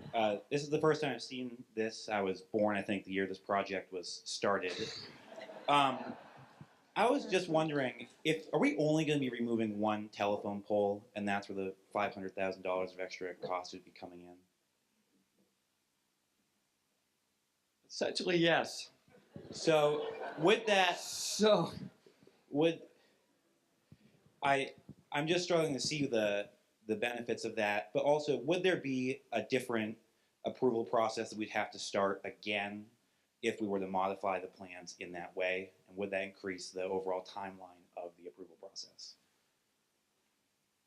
So let me answer the funding question first. So if we tack on the utilities to this, again, let's just go with the preliminary numbers that we have now, 432, 450,000.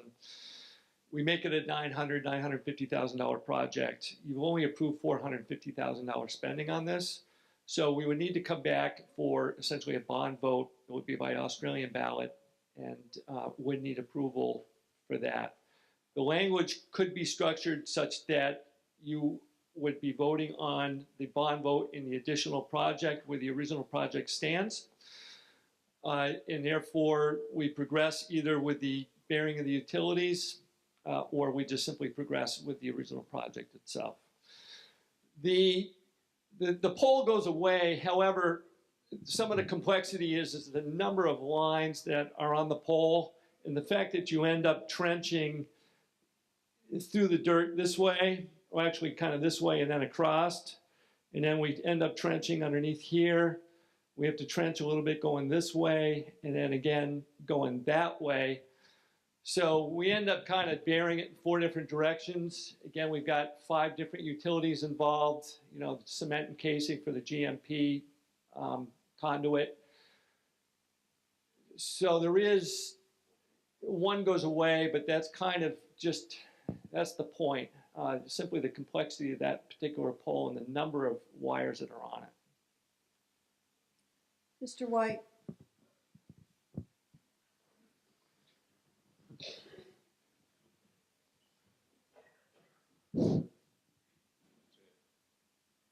I'd just like to refer back to the first question you got about the gentleman over here talking about the way the parking is proposed in front of Damon Hall. Now? Correct. Well, it doesn't improve anything to start with. Because you're going to be, now you have a little room to back out. But you'd have, that's now the way that's formed, you have to back directly out into the lane coming down the Quechee Road. And as far as it being out there, the way it is now, there'd be a hell of a lot more room to back out than there will be when they get done doing that. Initially we started talking about, by the way, I've been on this board 31 years. Initially we talked about making there's a parking lane for 2-3 cars right beside the right there. Now, yeah, that's right. What we proposed was we take those parking lane, that makes one lane more coming down the Queisha Road, and then we were going to move the curb over a little bit more, maybe 8-10 feet, and leave that over there in front of Damon Hall, and you'd have plenty of room to have a parking in front of there. But every time we try to talk about that, some of the opposition would talk about moving that other route. It's been moved out 60 feet. I mean, I'm not against the project. I'm against the way it's being done. And we're sure blowing money. We had $450,000 that the town gave us, all of us, money to make the area safer. That starts with SAF. Safer. Now it's been blossomed into, we're going to have underground things, and nobody will tell us. I can't get it out of anybody. Well, I got one. That how much traffic more is it going to bring into the center of town if we shut off that's going down in Windsor that don't want to come into town anyway, and then somebody come White River don't want to be here, but they'll all have to go through town to get where they want to go. And I think there's a little bit more explaining to be done why all this had to happen, except I've got one idea that somebody wanted that statue moved. Thank you very much. Okay, other questions for the manager? Wait a minute, Ms. Waite and then Mr. Singer. Hi, I'm Jennifer Waite. I've also seen a lot of iterations and a lot of thought going into this whole process, but one thing that just seems to have been a problem at the beginning and has never been addressed is if you look outside at how many cars are parked out there this morning, I bet maybe a third of those could fit on that plan. And we want to make sure that Hartland remains a vital and a busy center for activity. And I'm not seeing places where people can easily find a way to stop and run into Damon Hall or not overflow and take spaces that are over with the businesses in this plan. And I know that's come up again and again, but I don't understand why there hasn't been more attention paid to providing at least as much parking as out there right now in some sort of format in order to be able to maintain our activity downtown. Thank you. Mr. Singer?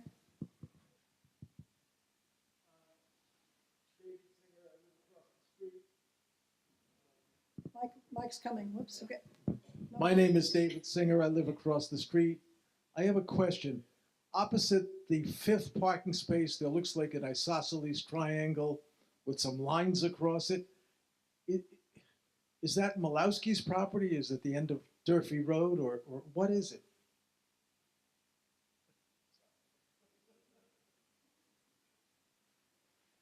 So this is a property line here, right here. So this is Garthway property here.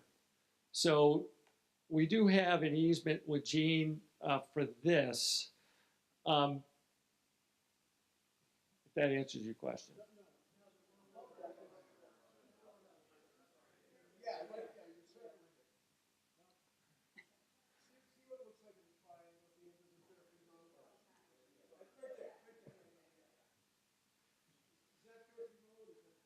So the road is right here. So the road, so this little piece right here, so the road does get reconfigured a little bit right here. So this gets bumped out a little bit to ensure that this car can park here. And then this is kind of a no parking area. So this road does get bumped out a little bit. So it's going to be a little bit of a, it's not, you can't cheat the corner quite like you can now. Now, well, so for transparency purposes, this parking space may or may not stay. It may go away. This is a property line here. This property line does belong to the White family. I didn't get into this as far as the easement discussion, but we would, in order to make this parking lot area here we would need an agreement from Mr. White as well to make that happen.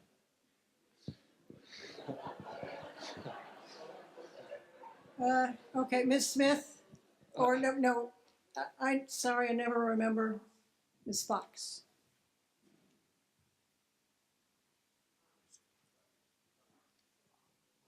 Hi, I'm Virginia Fox, and I live on Route 5 with my sister Elaine Smith.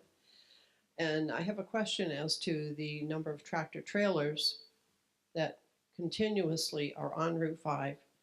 How are they going to make that angle that you have now proposed? I mean, you know, it's like right now they just go around the curve and it's a nice smooth, you know, you're talking, I don't know, 30, 50 a day that go through here? Tractor trailers, huge wreckers, trucks with the wood on them.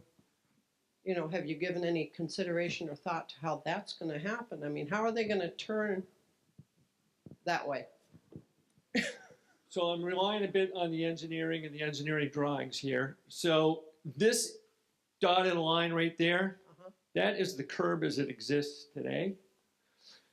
It comes all the way back to here. So this gets peeled way back, which is kind of why this comes over as far as it does, because this part of the intersection, you know, here's the dotted line right here as to where the road is now. This comes this way as well. So a tractor trailer stopped right there is going to, according to the engineering, and they've got little play trucks and stuff that they can kind of manipulate, can make that right-hand turn, as can a truck coming this way can also make that turn there. My understanding is why that is going to be pushed as far over as it is. Okay, Mr. Pacho.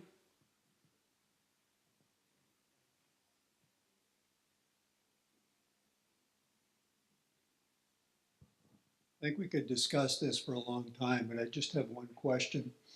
On the map you're showing here, Dave, is the limit of construction on Route 5 South where you're indicating right there?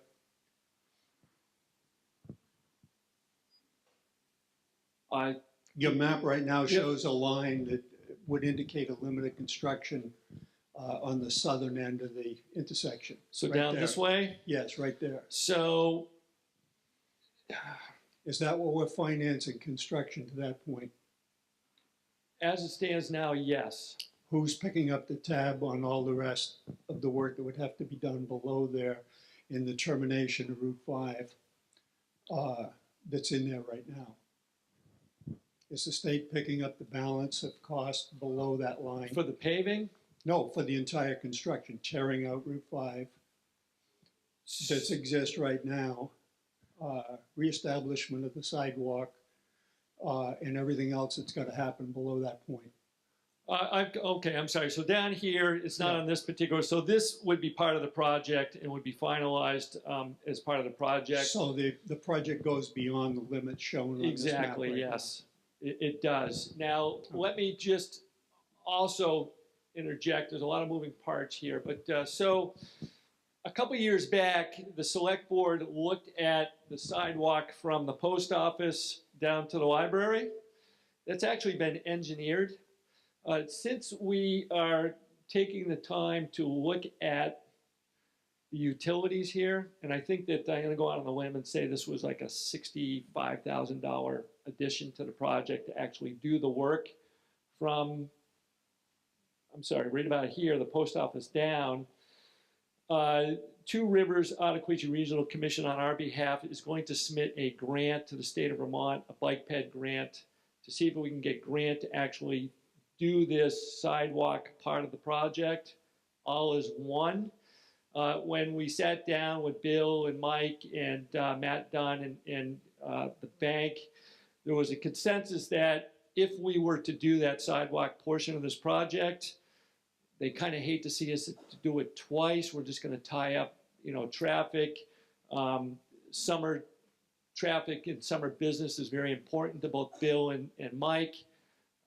So if that is successful, we would look at wrapping that up into this, going down, which would make it, which would we'd be able to add that on, and it would be an 80-20 or 90-10 match from the state of Vermont. So then going beyond that, moving south on 5, is the existing sidewalk that's down, further down, is that going to remain?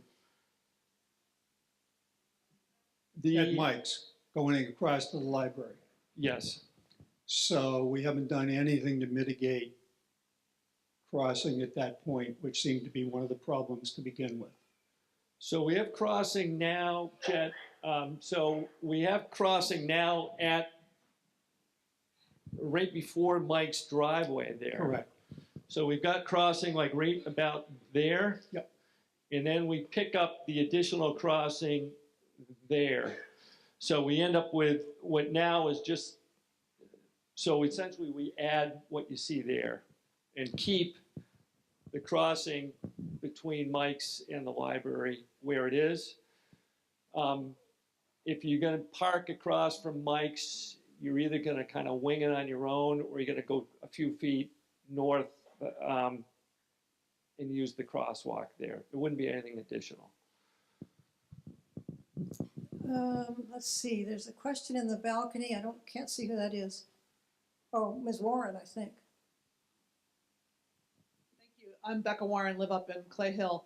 It looks like on the map that the town might be gaining some public green space. Can you indicate which areas of the map are indeed going to be added green space that's accessible by the town? And if there is any of that is becoming an added green space, if there are plans for any of those areas?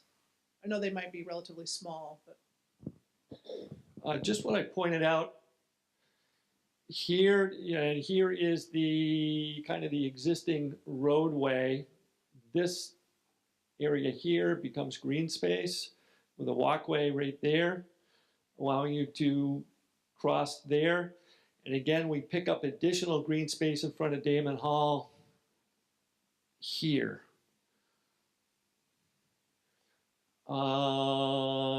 We've toyed around with just some light discussion as to what we would do there, but there's no real finite plans for what we would do with that green space presently.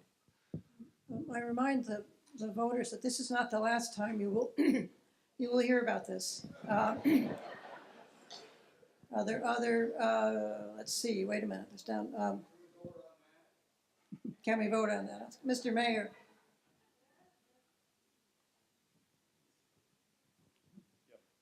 Chris Mayer.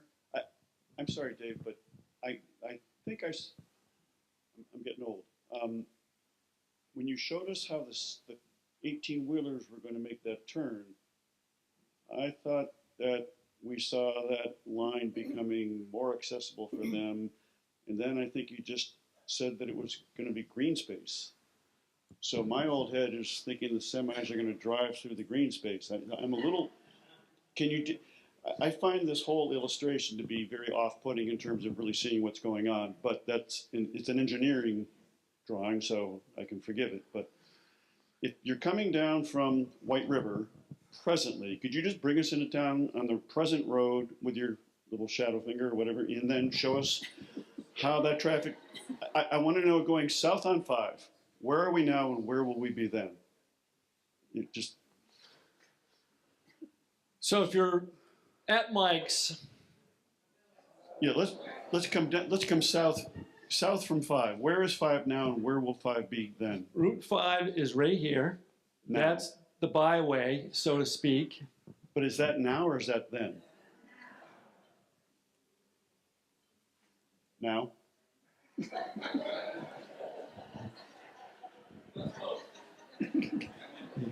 Correct. And so those semis are now taking that gentle curve. And I think the concern by a questioner earlier was, how are they going to make the turn after this? So could you show me where a semi is coming into town from 5 then? So they're going to come in and stop right here. Again, this is the curbing right now. They've brought the curbing all the way from here back to here. This is the way it would be. So they're going to stop here, and they're going to basically can take this turn right there and go on their way. Simply because now if, again, this is the way it exists today, much harder to take that turn today than when they move this back tomorrow. It's a gentler turn, allowing for the trailer part of the tractor trailer to go along with it. Okay. I can't say that I'm any clearer on it, but. I thanks repeat, for you're going to see this in another version, I'm sure, before anyone gets to vote on it. No, Mr. White, you've spoken. Sorry, I'll recognize other people who have not spoken first. Ms. Bruce.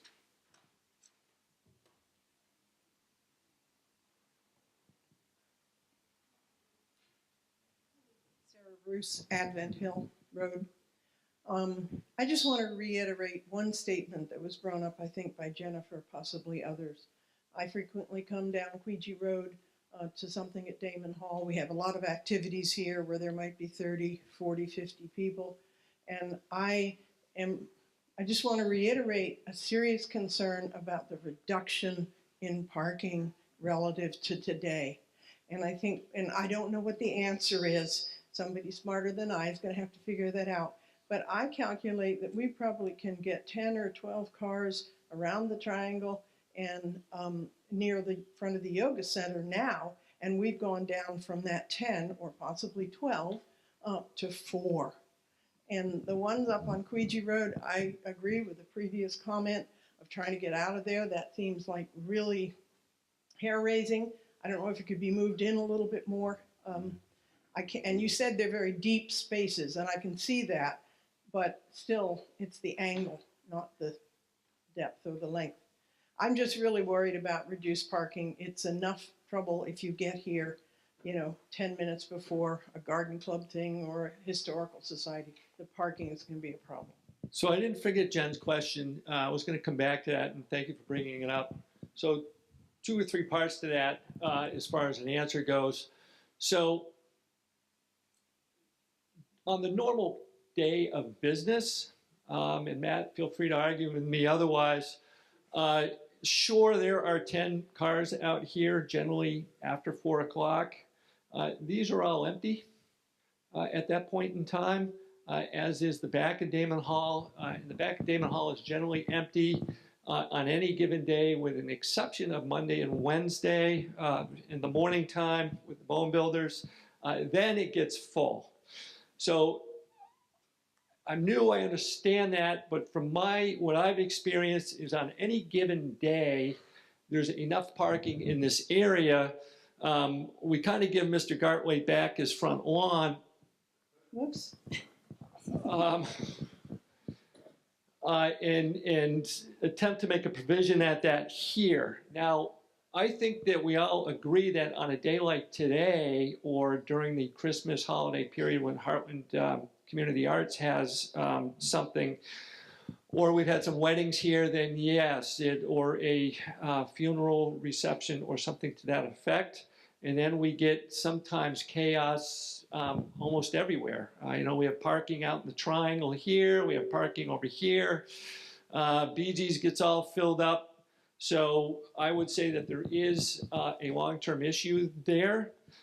That was also brought up with the discussions with Mike Pierce and Matt Dunn and Bill Gosher, Gordon Richardson, and Phil Hobby, where we have also talked to Two Rivers Ottaquechee Regional Commission that perhaps if we were to get the grant funding for this sidewalk here, at some point in time after we finish this, we would look towards the barn area down in the library there. And Bill has expressed a desire, of course, if the town takes care of it, we would take care of or enhance the parking area down at the barn. We would gain an easement, and we would have walking up towards either the laundromat or to BG's, and we would need to, again, we would look towards Two Rivers and possible grant funding, pedestrian grant funding to do that. However, we are pretty well focused on just trying to make this project come to fruition, and then I think that we would look towards that, and the feedback that we received during those meetings with the people from the commercial sector was positive and a response to trying to make that happen. So I think that I don't want to go out on the limb and say absolutely going to happen 3-4 years from now, but certainly has been brought up, and I think that we would like to push it that way. And then again, for a significant amount of time, you have also talked about some parking over towards the rec center, but I think that the barn is a little bit more centralized as far as that discussion goes. Okay, let's just take 2 or 3 more questions, and then Dave can move on to something else. Mr. Waddell?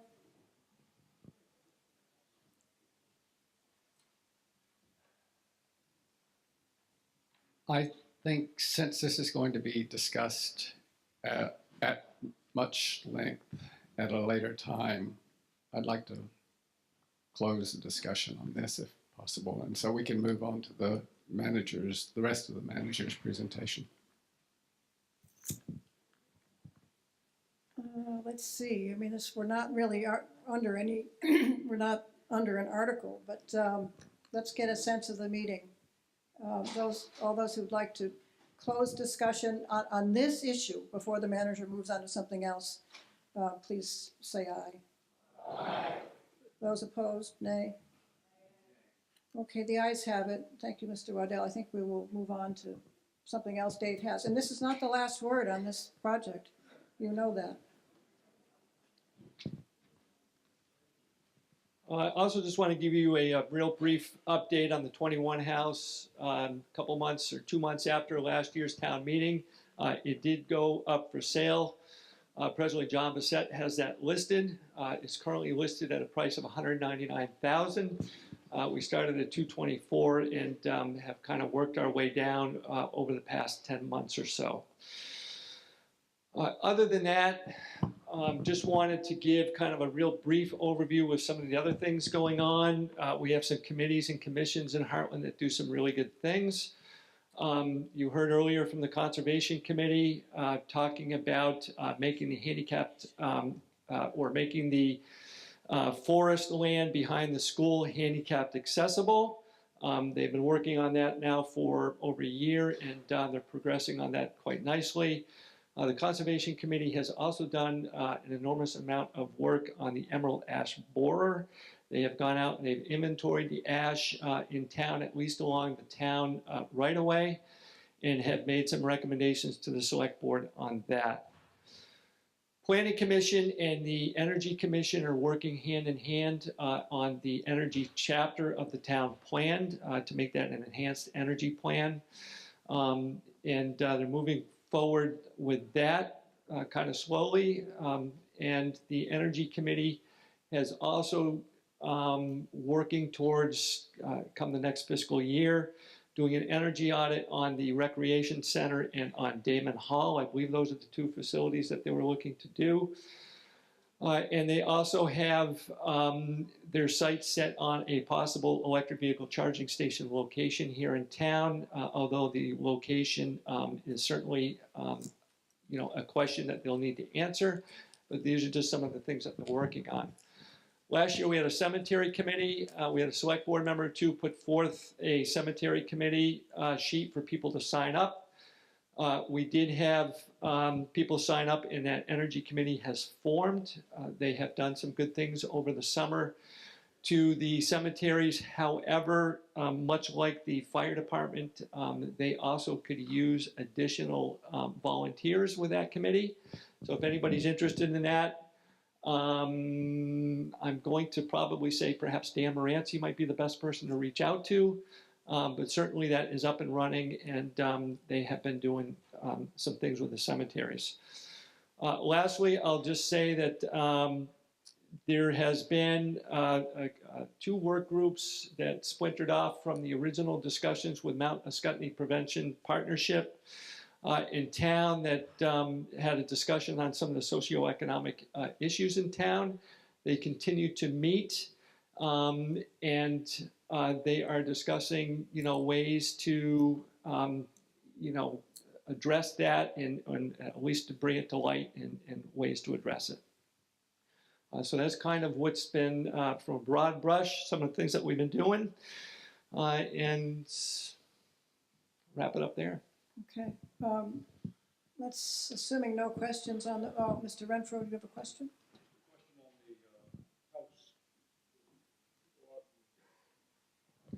Bruce Renfro. Just a question on the house that we purchased and now are selling. I don't recall what the town paid for that property. I believe it was either 160 or 180. Off the top of my head, I think it was 180 on that. Thank you. Okay, let's move on. Let's move back to the warning in that case. I will entertain a motion to fill in the blanks in Article 8.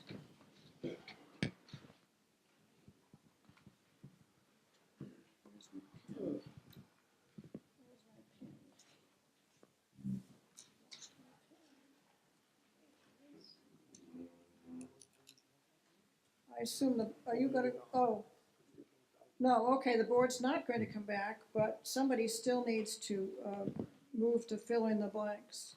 Mr. Richardson, you need a microphone? Okay. The article is, shall the town vote to appropriate?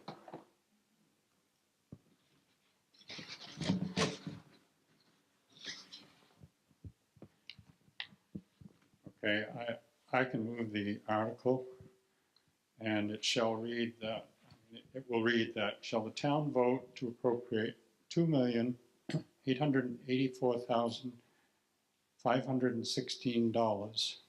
It's to appropriate that much, of which $2,180,745 shall be raised by taxes for highways and general fund expenses and all other purposes for which the law requires appropriations of or the town may legally vote.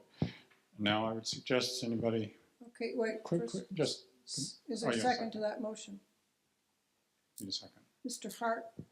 Okay, to substantiate these numbers, go to page 8 of the budget, and look down in the bottom right-hand corner. Okay, it's been moved and seconded. Article 8 has been moved and seconded. Shall the town vote to appropriate $2,884,516, of which $2,180,745 shall be raised by taxes for highways and general fund expenses and all other purposes for which the law requires appropriations or the town may legally vote. I assume the manager and board members have a presentation of the budget for discussion.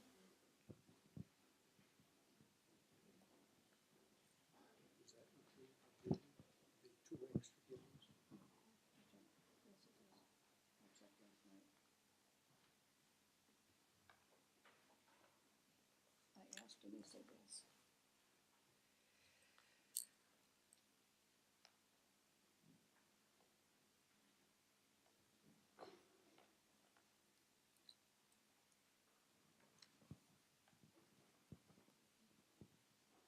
There are also town budget report comments on page 7.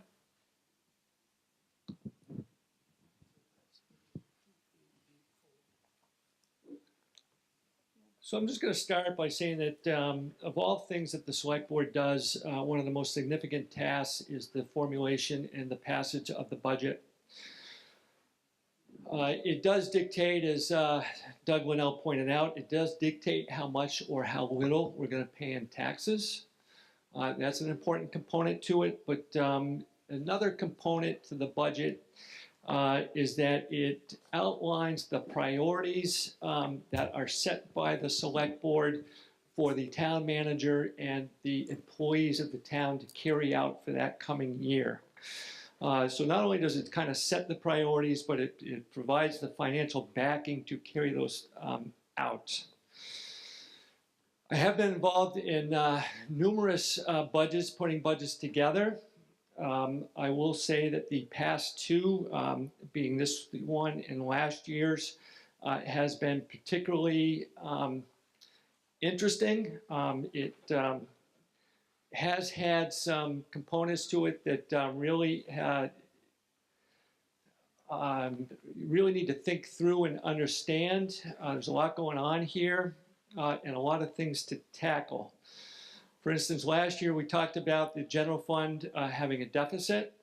However, we also talked about the highway fund having a surplus. Just so happened that it was just about the same amount of money, that the one had the deficit and the other had the surplus. We also have a tremendous amount of deferred maintenance issues with our buildings and grounds and roads. That creates some complexities for us, particularly how do we tackle that going forward.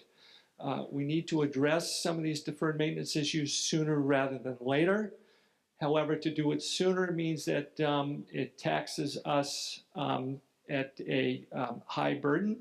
So the challenge here, or the trick here, is to address some of these issues over a span of several years to kind of make this palatable, but nevertheless steps that we need to take. For this year's budget, I'm actually going to start out with last year, just because of, again, some of the things that are going on here in the budget. What you see in front of you is fiscal year 19. This is the fiscal year that we're in. This was the general fund. Last year's general fund, we actually had an increase, just to remind you, of 13.9%. That was a budgetary increase. Some of the big drivers to that was the capital improvements. We went from $30,000 to $60,000. Primarily, we tackled the library roof, which we did, for the most part, get done. We're going to come back and do just a small section over the children's library this year. We also had the total assessment, which is where some of our debt load is. We had the new fire truck that we voted in last year. And we also took out a loan to cover the 21 house until it's sold. So we had some first payments in this fiscal year, so we saw a bump there. But more importantly, last year, we put a number into the budget to raise money to help our deficit. It was a $75,000 number. And that was in the general fund last year, and is important as to how this year's budget is going to go. On the flip side, in the highway department last year, we had a fairly minimal increase of 3.63%. A lot of that was kind of administrative costs and personnel. And then on the revenue side, in particular in the highway fund, we utilized some of that surplus money.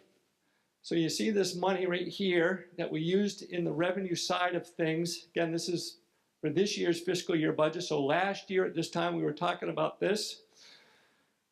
We had money, surplus money, so that $75,000 we raised in the general fund. We offset that in the highway fund with highway surplus, so we applied $75,000. And then we took an additional $15,000 just to help tame that increase, and also applied that to the budget to try and keep the tax rate lower. So this year,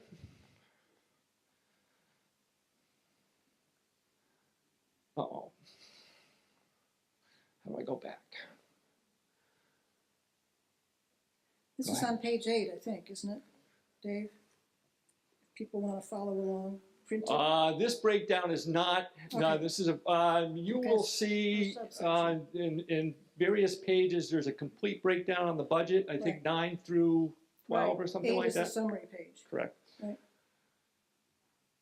So this year is kind of a reverse of things. In the general fund, the budget actually goes down. We have a minus 0.73% decrease in the general fund. Even though we do have increases in total administration right here, we have added $35,000 into that line item for legal expenses. We have experienced some legal challenges the past year or two, and particularly with some of the property values, some of our ordinances. We've had 3 in particular, which is above and beyond what we've budgeted. For instance, when I first came on, that line item for legal expenses was 0. So this puts us up into the $50,000 range. And again, we have a reappraisal coming down the pike. Complete faith in the reappraisal company and Mr. Linnell and company as well. However, with most reappraisals, there is some legal activity afterwards, so we're kind of expecting that as well, which is why we've budgeted for that. Last year, again, in order to kind of keep the tax rate low a little bit, we did cut the money that we were funding for the equipment fund for the fire department. We bumped it from $50,000 to $25,000. Part of that plan was that we would slowly raise it back up again. So we see a jump of $15,000 going back up from 25 to 40 in an effort to get back up to where we need to go, which also answers a question from earlier as to the funding for that account.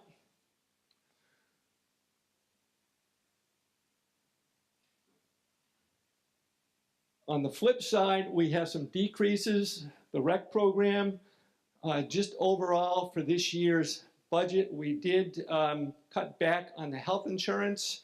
We were offering our employees the Platinum plan, which is the highest and best plan that you can offer an employee. We cut that back from the Platinum plan to the Gold plan, which is second best. By doing that, we saved ourselves about $55,000.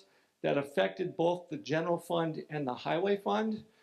Here you see the recreation department. We had some savings from the health insurance there. But more importantly, we don't have that $75,000 that we budgeted last year for the deficit. So we do have some increases, but we took some things away. Some one-time spending things. We have the decrease here of 0.73%. However, we're going to move over to the highway fund. Now remember, we had an increase last year in the general fund, no increase this year in the general fund. Last year we had no increase in the highway fund. This year we do. So a couple big movers here in the highway fund. Summer maintenance and winter maintenance are affected by, I'm proposing to bring back the buildings and grounds position. A couple years ago, we did away with that. I think it was a valid effort. I think it was a good try, something to try, save the taxpayers some money. However, by taking away the buildings and grounds position, simply puts pressure on the highway crew to pick up the slack on the buildings and grounds position. So it didn't make sense to me that here we are struggling to try and maintain our roads, and we're pulling our guys kind of left and right. Something goes wrong, you got to go over to the library, you got to go over to Damon Hall, you got to go over to the rec center, instead of keeping them focused. So part of this is the reestablishment of the buildings and grounds position. Overall, buildings and grounds person, total cost on that is about $63,000. That includes health insurance and payroll taxes. Again, $20,000 to $30,000 is offset by the cut in health insurance that we did essentially company-wide. Also in summer maintenance, we are proposing to $10,000 more for hard packed material to put on the roads. We did make an effort. We used some of our surplus money this year.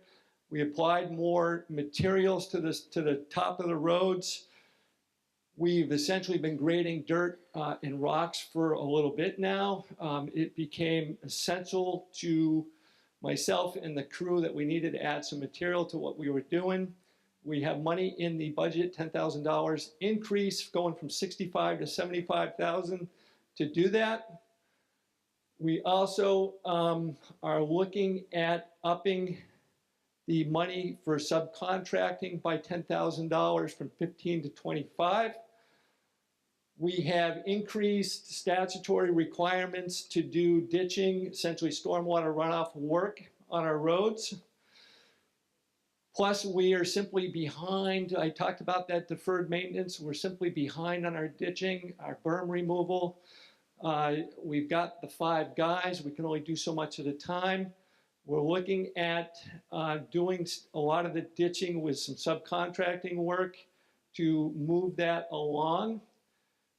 And for now, anyways, although keep a close eye on our state legislators that were here earlier, for now, we do get grant funding for the ditch removal that we can get more for the bang, or more bang for our buck, so to speak. However, I feel as though last I heard that might even be endangered this year with the legislative session, so we kind of need to keep their feet to the fire so that the municipalities had the money on essentially what was a state mandated statute for us to do. I wouldn't argue too much. I do think overall that work is good for the roads. Big mover right here, paving, 80,000 to 120,000. If you simply look around Brownsville Road, Queechee Road, any of our paved roads, again, we're talking deferred maintenance, we're falling behind. The $80,000 is not, in my mind, going to get us caught up.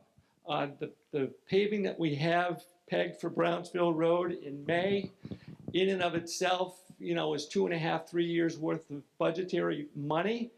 At that rate, it would take us 30 years to do the 10 miles that we've got. So we kind of need to move that along. Sure, we can get some grant money someplace at some point, but we need to take ownership of that.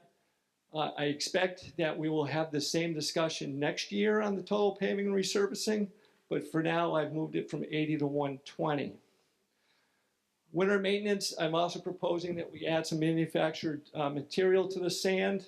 It's an incredibly silty dirt product. We're applying that on the snow that melts. We put hard pack down on the roads, and then the dirt just kind of melts over that, not helping us overall as far as the maintenance of the roads.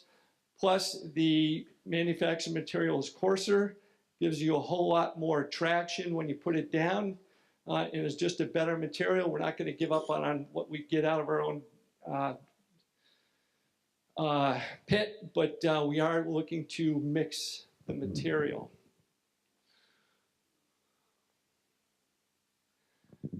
On the revenue side of things, if you recall last slide, last year's revenue line items, remember we had the 75 going against the 75 that we raised in the general fund, plus we added 15. Well, we're not taking so much surplus this year towards the budget. So we're trying to ease off of that. We needed to raise some money to go to the deficit. We utilized some of the surplus to offset it. Can't last forever. So we're going from 90,000 to 45.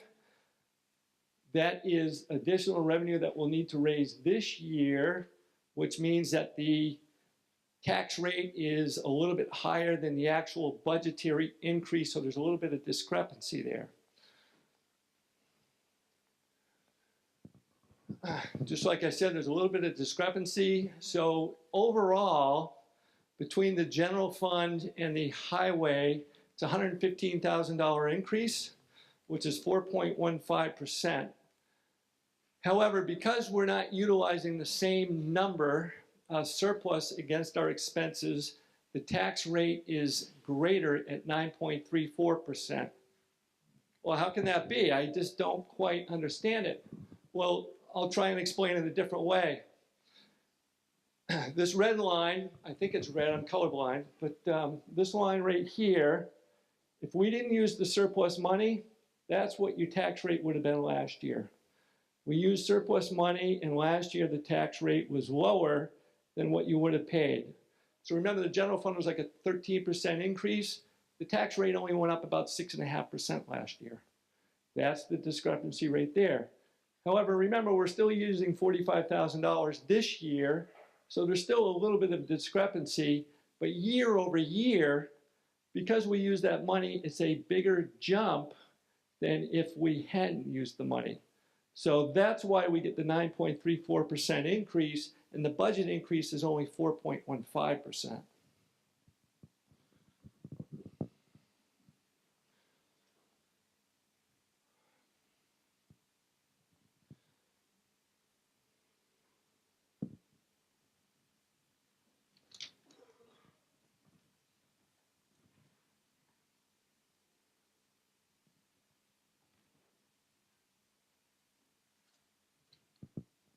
So I actually spent a little bit more time on those expenses than I anticipated, but that's a good thing. That's not a bad thing. I wanted to get into it and shows you what we're doing. But I'm going to come back to this for just a few moments. Again, here's the proposed expenses. A lot of things that I've heard as I'm putting this together. Holy cow, taxes are going up. You know, we can't afford the tax rate to go up. We don't want taxes going up. Understood. Nobody likes taxes to go up. I understand that. However, this is the highway fund. Let me point out to everybody on the highway fund, the overall budget, town and school combined, is $11.5 million proposed for this year. The highway fund is $1,132,000. That's 9.8% of what you pay in taxes. That's 9.8% of expenses town-wide, school and town. So every $1,000 that you pay in taxes, 98 bucks goes to the highway department. I have people, no kidding, they call me up and say, I got something wrong at the end of my driveway. You gotta come fix it. Okay, well, we'll be there in a bit. It's going to be a little while. Oh, you got to come now. We can't come now. I'm sorry. Well, I pay a whole lot in taxes to you. You got to come now. Well, yes, you may pay a whole lot in taxes. That's kind of subjective. I can't say whether you do or whether you don't. A lot of people will say you do. However, out of what you pay in taxes, only 9.8% of that goes to the roads and the guys driving the trucks. This is where we're looking at the big increases for this year.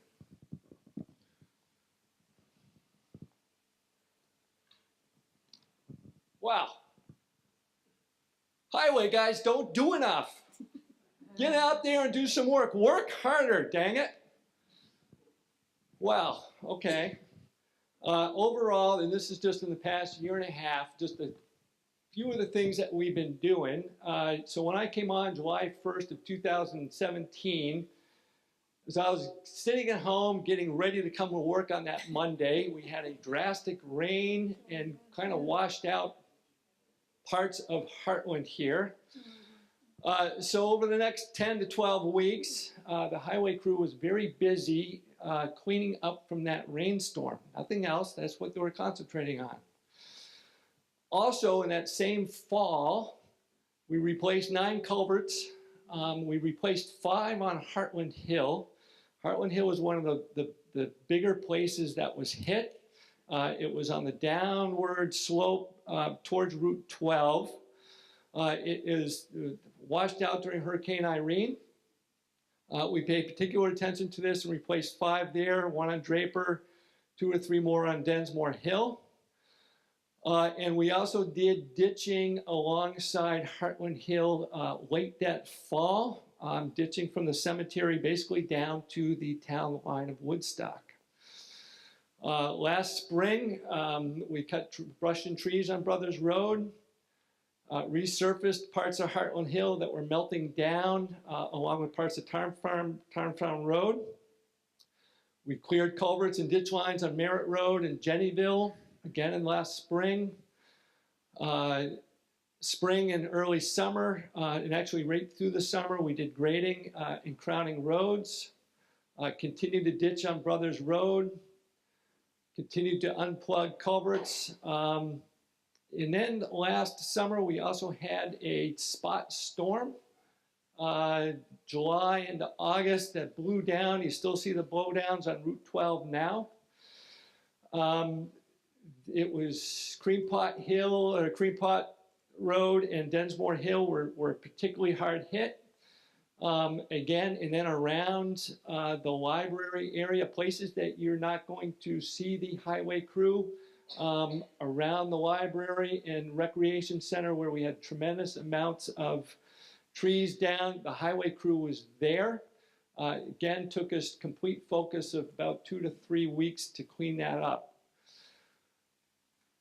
Bischoff Lane was severely damaged. We reconstructed the bank there. And also it was about that time during the grading process that we decided that the material just wasn't enough on the roads.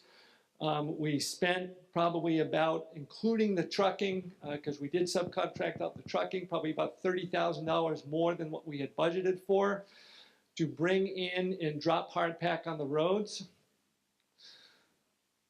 We patch paved a little bit on Queechee Road. Again, more ditching on Brothers Road and also on Webster Road, including the replacement of some culverts. And then lastly, this winter has been a never-ending snowstorm. We've had maybe an average of 2 a week. 1 week we had 3 with about 1.5 feet of snow, 1.5 inches of rain, more snow, 0-degree temperatures. So they are busy, okay? It may not be in front of your house, it may not be at the end of your driveway, but they are keeping busy. Excuse me, I think there are at least 2 highway people I can see here. Maybe they would like to stand up. Maybe there are more than 2. They don't like to stand up.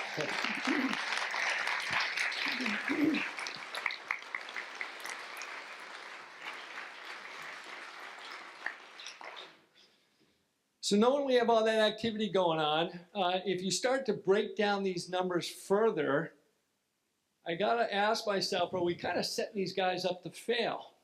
At the end of the day, some of the things that I've talked about increasing the spending on paving, gravel resurfacing, the hard pack, and subcontracting. These are numbers that go back to 2003. There's a very interesting trend here. One, the paving, other than to 2007, basically stays the same. So for 11 years, we have essentially budgeted $80,000 for paving.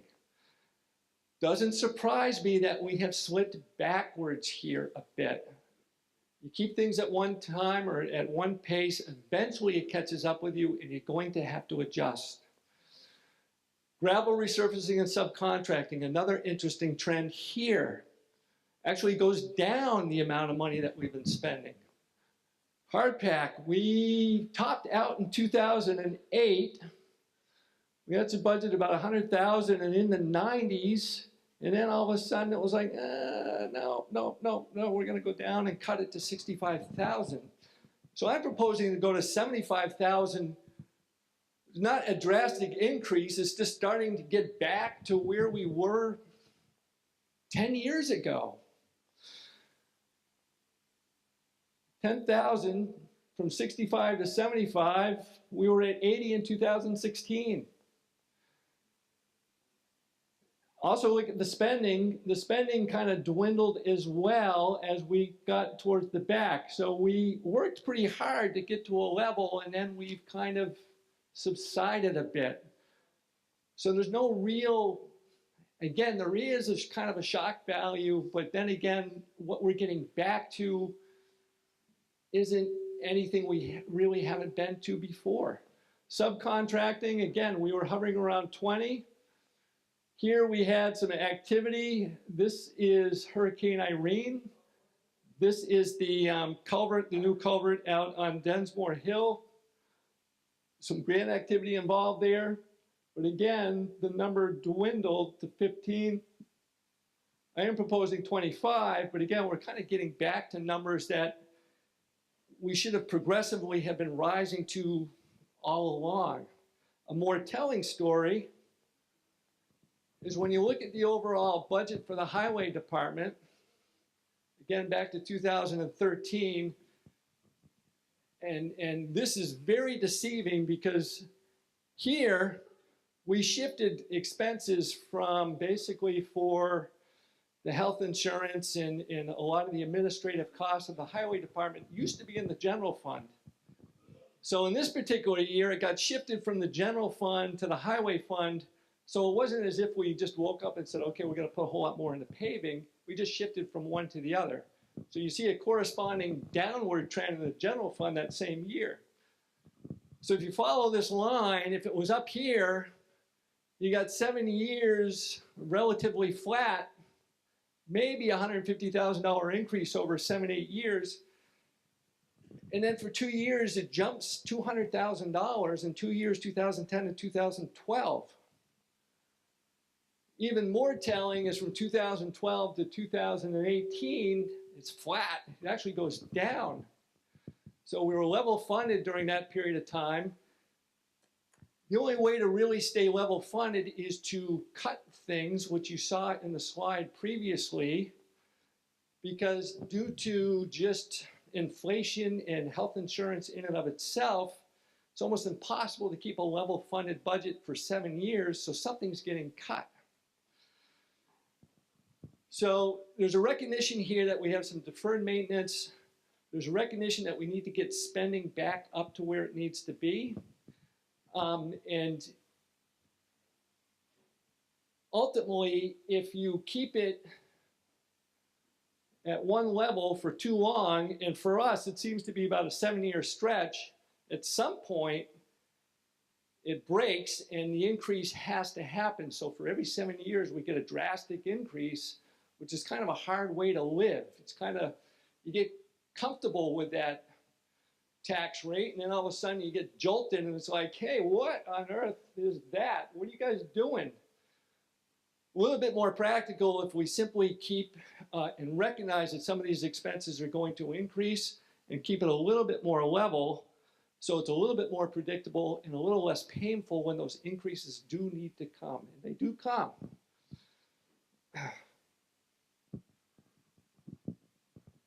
Lastly, is part of the work effort that the highway crew and I have been doing, worked with Bill Barrows on this, highway foreman, myself, in conjunction with the Two Rivers Ottaquechee Regional Commission, Rita Cito and Peter Gregory. They're good folks over there. Peter's a Hartland resident.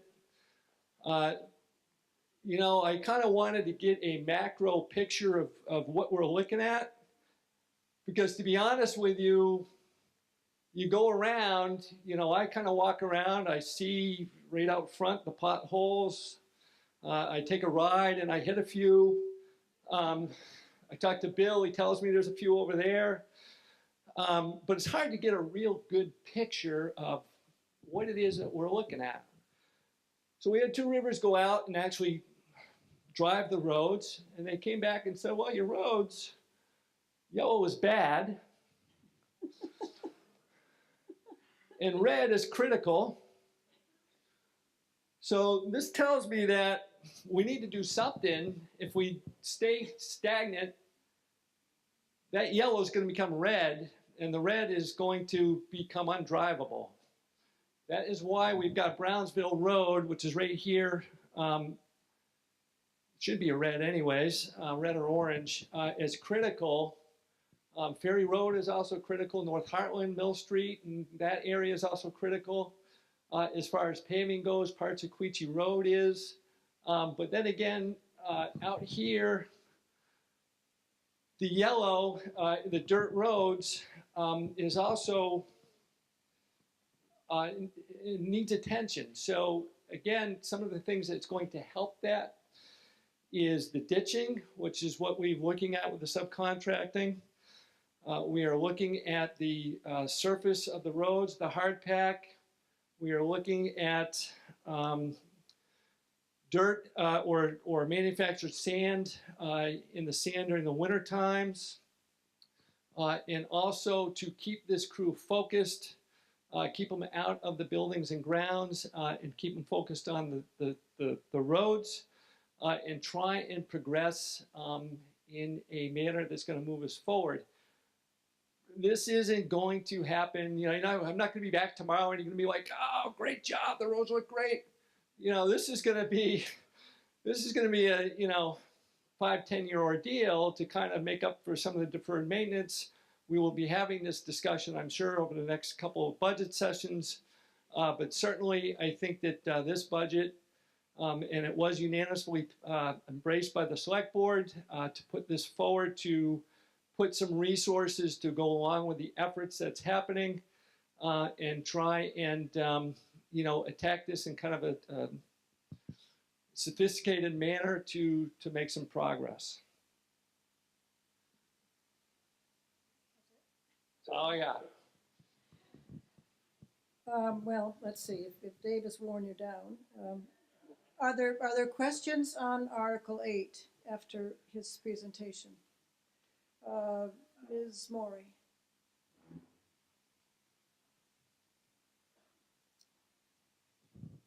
Carol Maury, Station Road. Two comments. One was that I noticed on some of the previous charts that there didn't seem to be a great deal of correlation between budget and actual spending. In one case, the budget was pretty low, but we spent multiples of it.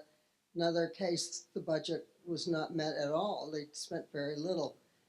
And my second question is, how many people do we have actively working on our highway crew right now? Thank you. So we have five active members of the highway crew. And I will say that the highway foreman is seeing increased responsibilities in that role, more and more administrative work to go with that. Just as my role regarding the focus of the town is more than just the highways. As much as I hear everybody talk about how important highways are, we got other things going on. We got buildings and grounds, we have a rec center, we have a relationship with the library and other things. So Bill's, the foreman's job is kind of becoming more of an administrative role, but overall we have 5. As far as the correlation between the two, I wasn't here. I can only speak for some of the things that we've run into. So for instance, the first summer I was here, we didn't do any paving, which hasn't helped this cause. But we didn't do any paving because we had the January rains and we were completely focused on the roads as far as the back roads and trying, you know, the crevasses and stuff that had happened. So that's an example of the paving budget not being met. However, in the highway department, that simply added to the surplus that was there, and we're going to utilize that money for Brownsville Road this year when we pave and reclaim some of that. So that's not money lost as far as the highway department goes. In other instances, I've noticed that Bob had some grant funding that he got, so we spent more than what we budgeted. And I can't say maybe why, for instance, in other places we didn't. Other than I can honestly say is that there's a lot going on. We get busy, we get fixated on one thing or another, and we can't quite get to what we need to maybe on that budget spending. But I wasn't here for that. Ms. Arwen? Coming. It's coming. Hi, Ariel Arwen. With apologies that I didn't look into the town report before today, but I believe the Energy Committee submitted a budget that was approved, and I don't see it as a line item similar to Planning Commission and Conservation Commission. I think it's under the general fund. I didn't change it. It was there originally. I think as we progress, that'll come out of, I mean, it's, the Planning Commission is also in the general fund, but I think it's in the administrative section of the general fund, which no real rhyme or reason to that. But as you start doing other things, I think you'll see your own space there. Other questions for the manager or the board, I assume? Mr. Dunn? The other Mr. Dunn. Wondering if the increase in the funding for the highway crew and the adding of building and grounds person will reduce costs with outside contractors, or if they're not really related in that way. If we have our highway crew working more on highway stuff, will that lower It seems like it might lower costs in that way. I'm gonna be honest, I'm gonna say no. I see that, the spending and the focus of the highway crew being on the roads, and we continue to put the resources in the roads that I think that we need to put. I think the buildings and grounds position is somewhat a little bit elusive as to what ultimately that person should be doing. At the end of the day, it's kind of hard to mirror perhaps janitorial duties with being able to, resurface the slate roofing on Damon Hall. So I believe that we're going to continue to subcontract out, a lot of the complex work that we do to the buildings and grounds. However, the daily stuff, I'll be honest, the stuff that just me or Bill or pulling a highway guy, light bulbs or just the daily routine of something breaking. So, the pilot light goes out in the kitchen on a Saturday and there's a wedding in here.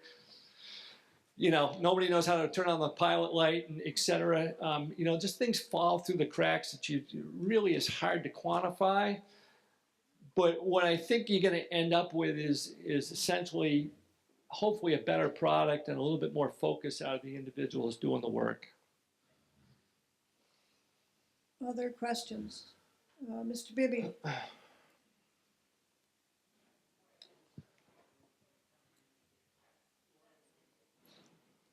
More philosophical than economic. We save $55,000. That is, we 1,600 billable households in town at the expense of the health insurance plan, a cheapening of it. You characterized it as from platinum to gold on a $10 million budget. I have a bit of a problem with that saving. I'm all for saving money, but saving $55,000 in health insurance benefits for a hardworking town crew raises some questions in my mind, and perhaps it does to some others. So Bob, that's understandable question. Understand that I am on that same plan as the finance manager is also on that same plan, both of which were involved in that decision making. So we have lost that benefit. However, when you look at the overall give and take of the expenses, and in trying to, as I go back to the original portion of putting the budget together, the balance between the two and getting to where we need to go and getting there at a level that is sustainable to everybody, I've got to look at certain places that I can offset those costs to. Truthfully, not a whole lot of other places to cut in this particular budget, but that's not why we did it. I simply can't look at this group of people and say, we're going to, increase by $40,000 your paving budget. I understand we're all a good group of employees. I'm going to go to the bat for them. But at the end of the day, even from a financial perspective of paying for the absolute best insurance coverage, the money that you pay to get the absolute benefit isn't worth, I don't mean to say this, but there's another benefit that would be more cost worthy than the health insurance benefit. So I think that, and again, this is kind of a work in progress, and I think that we're going to need to address this at some point in time. But the better question might be, okay, we have cut the health insurance to pay the $55,000 more for that health insurance for what you're going to get, and the people utilizing that isn't a good investment on our employees, to be honest with you. The better investment would be giving them a higher wage or short-term disability, which we don't have. It's kind of still complexes me a little bit as to we have the long-term but not the short-term. So some of these things ultimately I think will need to be evened out. But when the finance officer and I looked at this, I just can't justify going to the platinum plan and spending that for the benefit that you receive in return. As I understand it, the platinum plan and the gold plan are the actual names of the programs. They're not descriptions. Is that right? Correct. Is that correct? They are. I mean, Exactly, Yeah, yes. I think, I mean, that's what it's called. It isn't what Exactly. Dave chose to characterize it as, I believe. Other questions on the budget? I don't know your name. Please stand up and wait for the mic. Hi, I'm Jill Rubin. And just to follow up on that question, I'm wondering if you have considered things like flexible spending accounts, which are fairly low-cost investments, but do directly save employees money in terms of medical costs and dependent care costs. So I've looked at some other things. To be honest with you, if we're going to go with the health benefit account or a flex benefit, we almost need a higher deductible to make that worthwhile. You know, excuse me?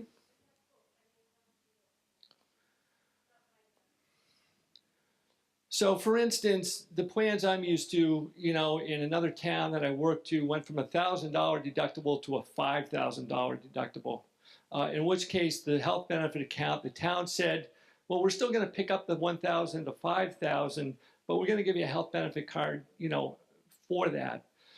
And the way it works is generally not everybody uses it. About 50% of the people actually max out, which is why there's a savings to the town to do that.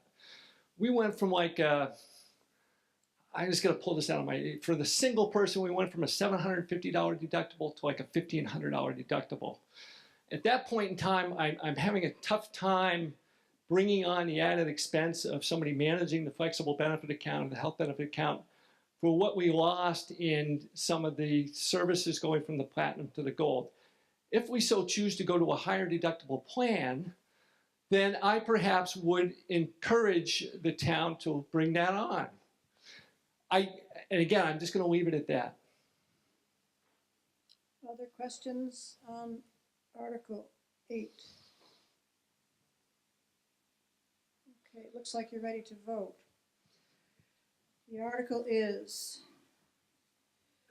shall the town vote to appropriate $2,884,516, of which $2,180,745 shall be raised by taxes for highways and general fund expenses and all other purposes for which the law requires appropriations or the town may legally vote. All those in favor, please say aye. Opposed, nay. That sounds unanimous, doesn't it? It's pretty, you have passed Article 8. Thank you. Article 9.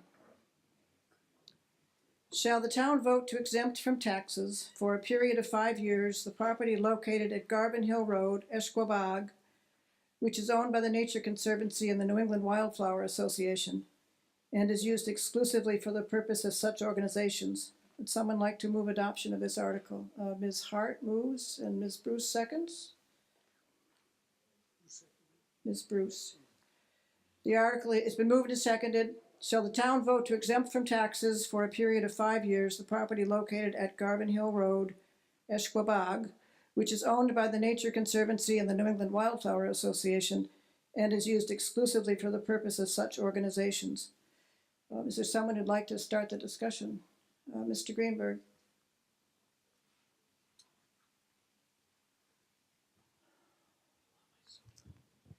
My name is Dean Greenberg. My wife and I are the volunteer stewards at Esquabog, so we have a little bit of a prejudice here.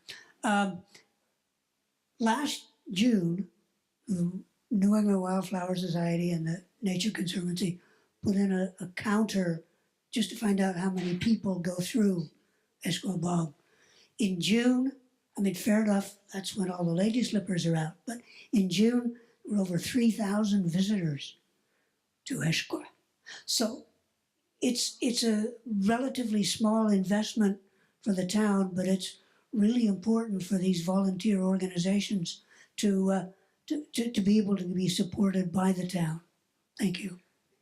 Well, am I correct that it's been tax exempt and we're required by law to vote on it perhaps every 5 years? That is correct. It has been for several years. Okay, if that helps the voters. Other questions or comments on Article 9? Mr. Levin.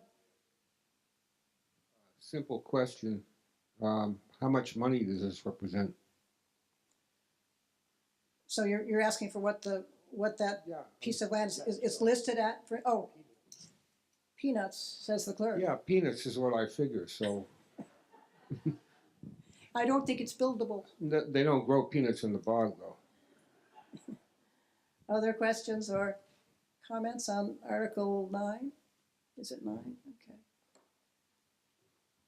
Okay, seeing none, looks like you're ready to vote. Shall the town vote to exempt from taxes for a period of 5 years the property located at Garvin Hill Road, Esquibag, which is owned by the Nature Conservancy and the New England Wildflower Association and is used exclusively for the purpose of such organizations? All those in favor, please say aye. Opposed, nay. The ayes have it. Article 10. Article 10 is to transact any other business necessary and proper under this warning.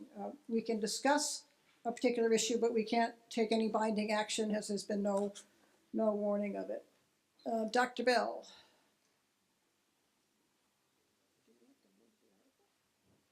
Jeffrey Bell from Hartland. Madam Moderator, I'm not sure if this is the right time. I wonder if it is, though. I'm going to try.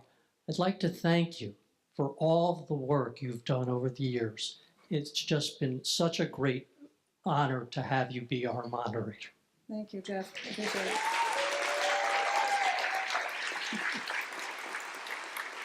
Yeah.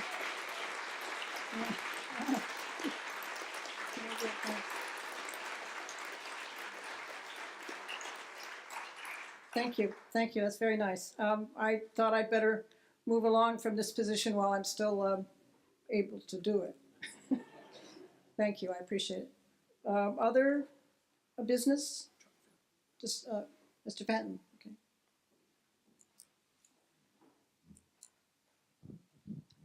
Chuck Fenton.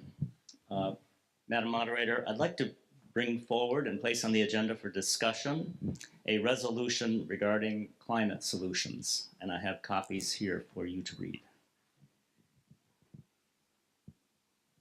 Resolution for discussion. Do I need? Oh,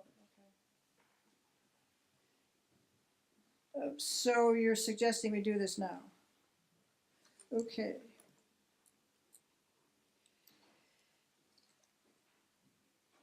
Let's see. So, okay, it's a resolution that we may discuss. We cannot vote on it because it's not been warned. Here. And it reads, to the state of Vermont, this is a climate solutions resolution, which I remind you again, we cannot vote on. Whereas extreme and erratic temperatures, increasingly severe storms, a rise in tick-borne diseases, and threats to farmers and maple sugar makers clearly demonstrate that climate change is one of the most urgent problems facing our state, nation, and the world. And whereas the state of Vermont has a goal in the comprehensive energy plan to achieve 90% of its energy from renewable sources by 2050, yet is making insufficient progress toward achieving that goal. The resolution says now therefore be it resolved. We cannot do that. We cannot resolve that. We can discuss it. The voters of the town of Hartland urge the state of Vermont to A, halt any new or expanded fossil fuel infrastructure, that is transmission pipelines, electrical generation plants, and/or industrial storage facilities. B, commit to and more aggressively facilitate the transition to 90% renewable energy by 2050 for all people in Vermont with firm interim deadlines. And C, ensure that the transition to renewable energy is fair and equitable for all residents with no harm to marginalized groups or rural communities. The resolution as presented asks that we send a letter from Hartland to legislators. I'm not sure we can do that. We can certainly discuss the resolution, but not take any action on it. Anyone wishing to discuss the resolution as presented? Everyone's very quiet. So you've heard the resolution. I suggest you express your opinions as you feel like independently of the town. Fair enough? Seems reasonable to me. Other issues to come before the Ms. Kaneko? My name is Chiho Kaneko. I'm a Hartland resident, but I'm not a registered voter. So first I have to seek permission to speak. Oh, I didn't realize that you were not. Okay, without objection, Ms. Kaneko may speak, may address the town. Okay, no objection. Thank you very much. I am speaking on behalf of Hartland Community Arts, and I'll make it quick.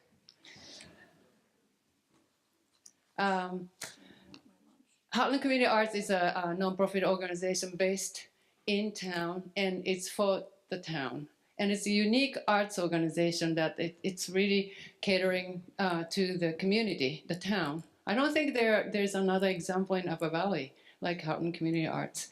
Well, all board members, currently 7 people, all volunteers, and maybe we have recruiting issue like fire department, so we're still here, and we got sort of recruited into it, and we're still serving. Well, we have absolutely nothing to gain personally, no agenda, except that it's just for the community, and we want to fill the needs of the community by providing arts events and providing scholarship fund for schools, and can't remember. But third one, the important thing is this I learned yesterday from Gretchen Ocasio, who was the former president of Hartland Community Arts, that curtains, Damon Hall curtains, piano, while lighting, booth, and the screen. They were all raised by Hartland Community Arts. Yes, isn't that incredible?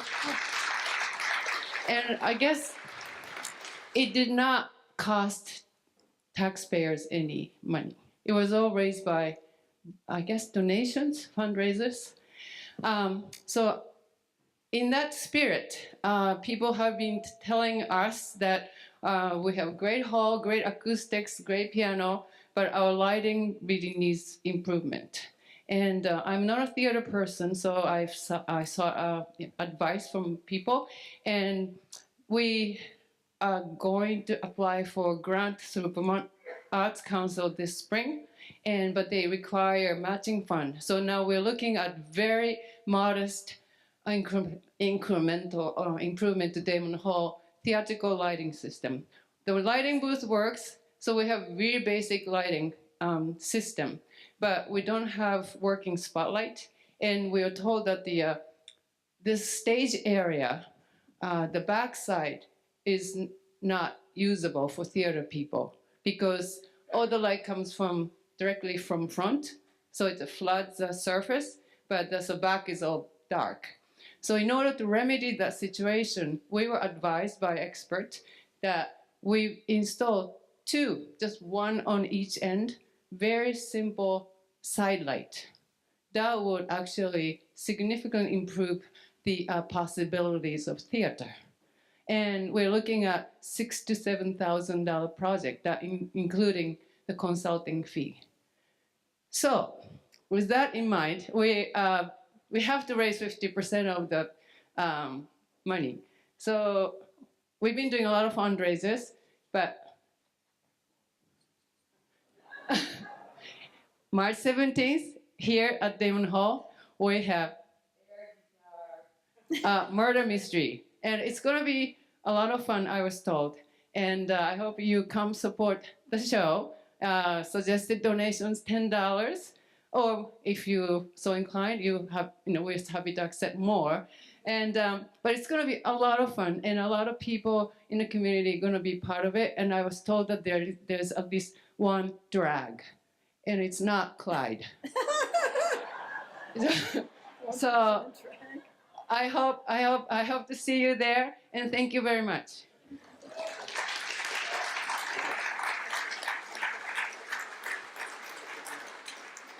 Yeah, thank you, Chiho. Anything else? Yes, Ms. McGlynn. Historical Society for helping us with the cover photo this year.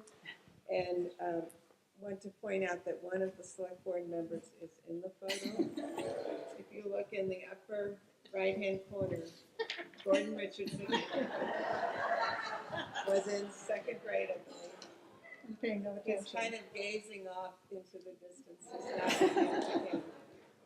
And also, Gordon recently told us that he's served as chairman for 20 years.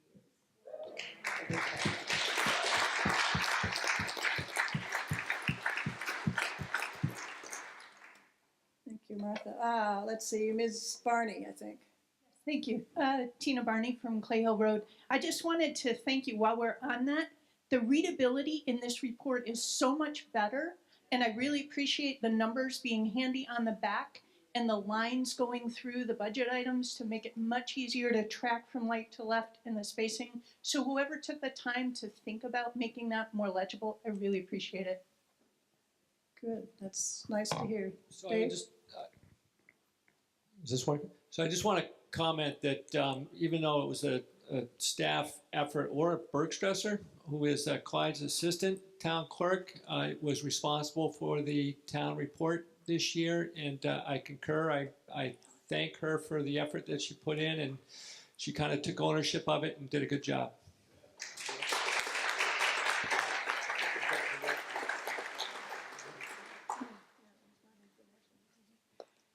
Anyone else? Mr. Linnell? Yes.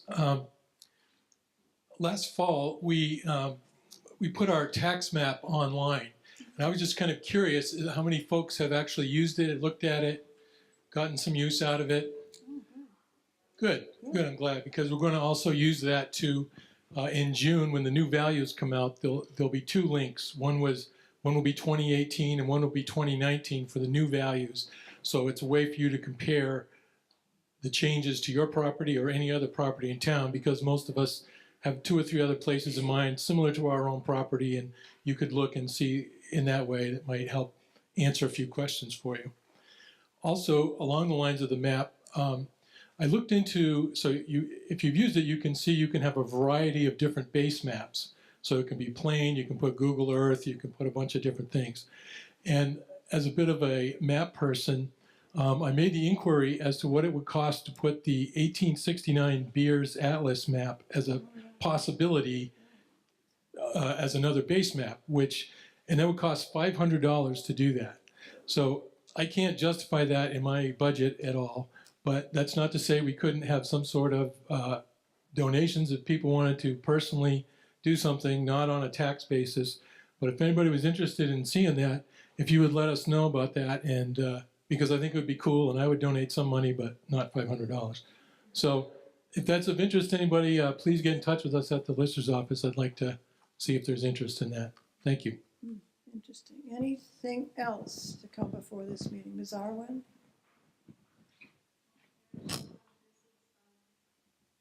A related climate solutions discussion item for you.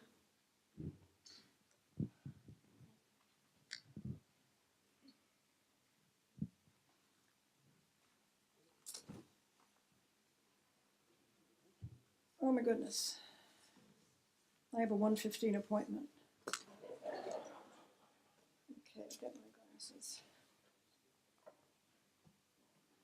All right, this is another resolution. Once again, I say we cannot take action on, wait, it's the same one. It's a little bit different. Where is it different, please?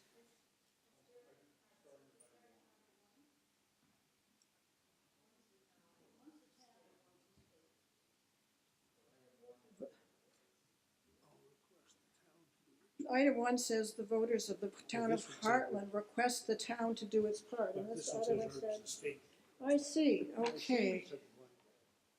It's the same list of please doing, oh, not quite. The voters, this is a request that the voters of the town of Hartland request the town to do its part to meet the demands we've heard about by committing to efforts such as A, protecting town lands from fossil fuel infrastructure, denying easements or agreements for any pipelines crossing town lands, B, weatherizing town buildings and schools, C, developing policy for solar energy placement on town and school properties, D, promoting initiatives to reduce overall energy use, E, encouraging landowners and managers to implement practices that build the soil carbon sponge to cool the planet and mitigate flooding and drought. Would anyone like to discuss this presentation, this request? Mr. Hobby. I would just like to add that the Energy Committee is actually going to be focusing on these very points that Ariel has listed. And I look forward to their work with the Planning Commission to come up with a new chapter in the town plan for the more comprehensive energy. And I look forward to their collaboration with other towns in this effort. And the only other comment I would do is in 1C, include hydro, because we do have a hydro dam that is adding energy to the town. 2 hydro dams, 3 hydro dams. Don't we have 3 hydro dams? Yeah. Okay, anyone, any other issues? Okay, please go ahead. Again, I just wanted to thank the select board for having approved Hartland embarking on an enhanced energy plan with collaboration with the Planning Commission. So thank you for that. Okay, anyone else? Any other issues you want to bring up, Mr. Clerk? There will be a rabies clinic, I bet. Of course, there's some food people here. You really don't need this anymore. There will be a rabies clinic here the 20th of March from 6 p.m. to 7:30. Dr. Blakely Morel Leland is going to do it. The fee is $15, of which probably $12 of that, each shot will be split between the Boy Scouts and the fire department, whereas the law only requires that she give $1. And if you bring your previous rabies certificate, you can get a 3-year shot, but without proof of a previous shot, you only get a 1-year shot. Also, April 6th here, there will be a big band dance from the Moonlighters to benefit the Hartland Food Shelf. So, Thank you. Anything else? March 20th is the rabies clinic. You can bring any significant spouses you want to have a shot. Okay, I will entertain a motion to recess the meeting until 7 p.m. when the polls close. Mr. Renfro, second, Ms. Fox. It's been moved and Mr. Renfro, Ms. Fox. It's been moved and seconded to recess the meeting. All those in favor, please say aye. Aye. Opposed, nay. Good. Thanks for coming.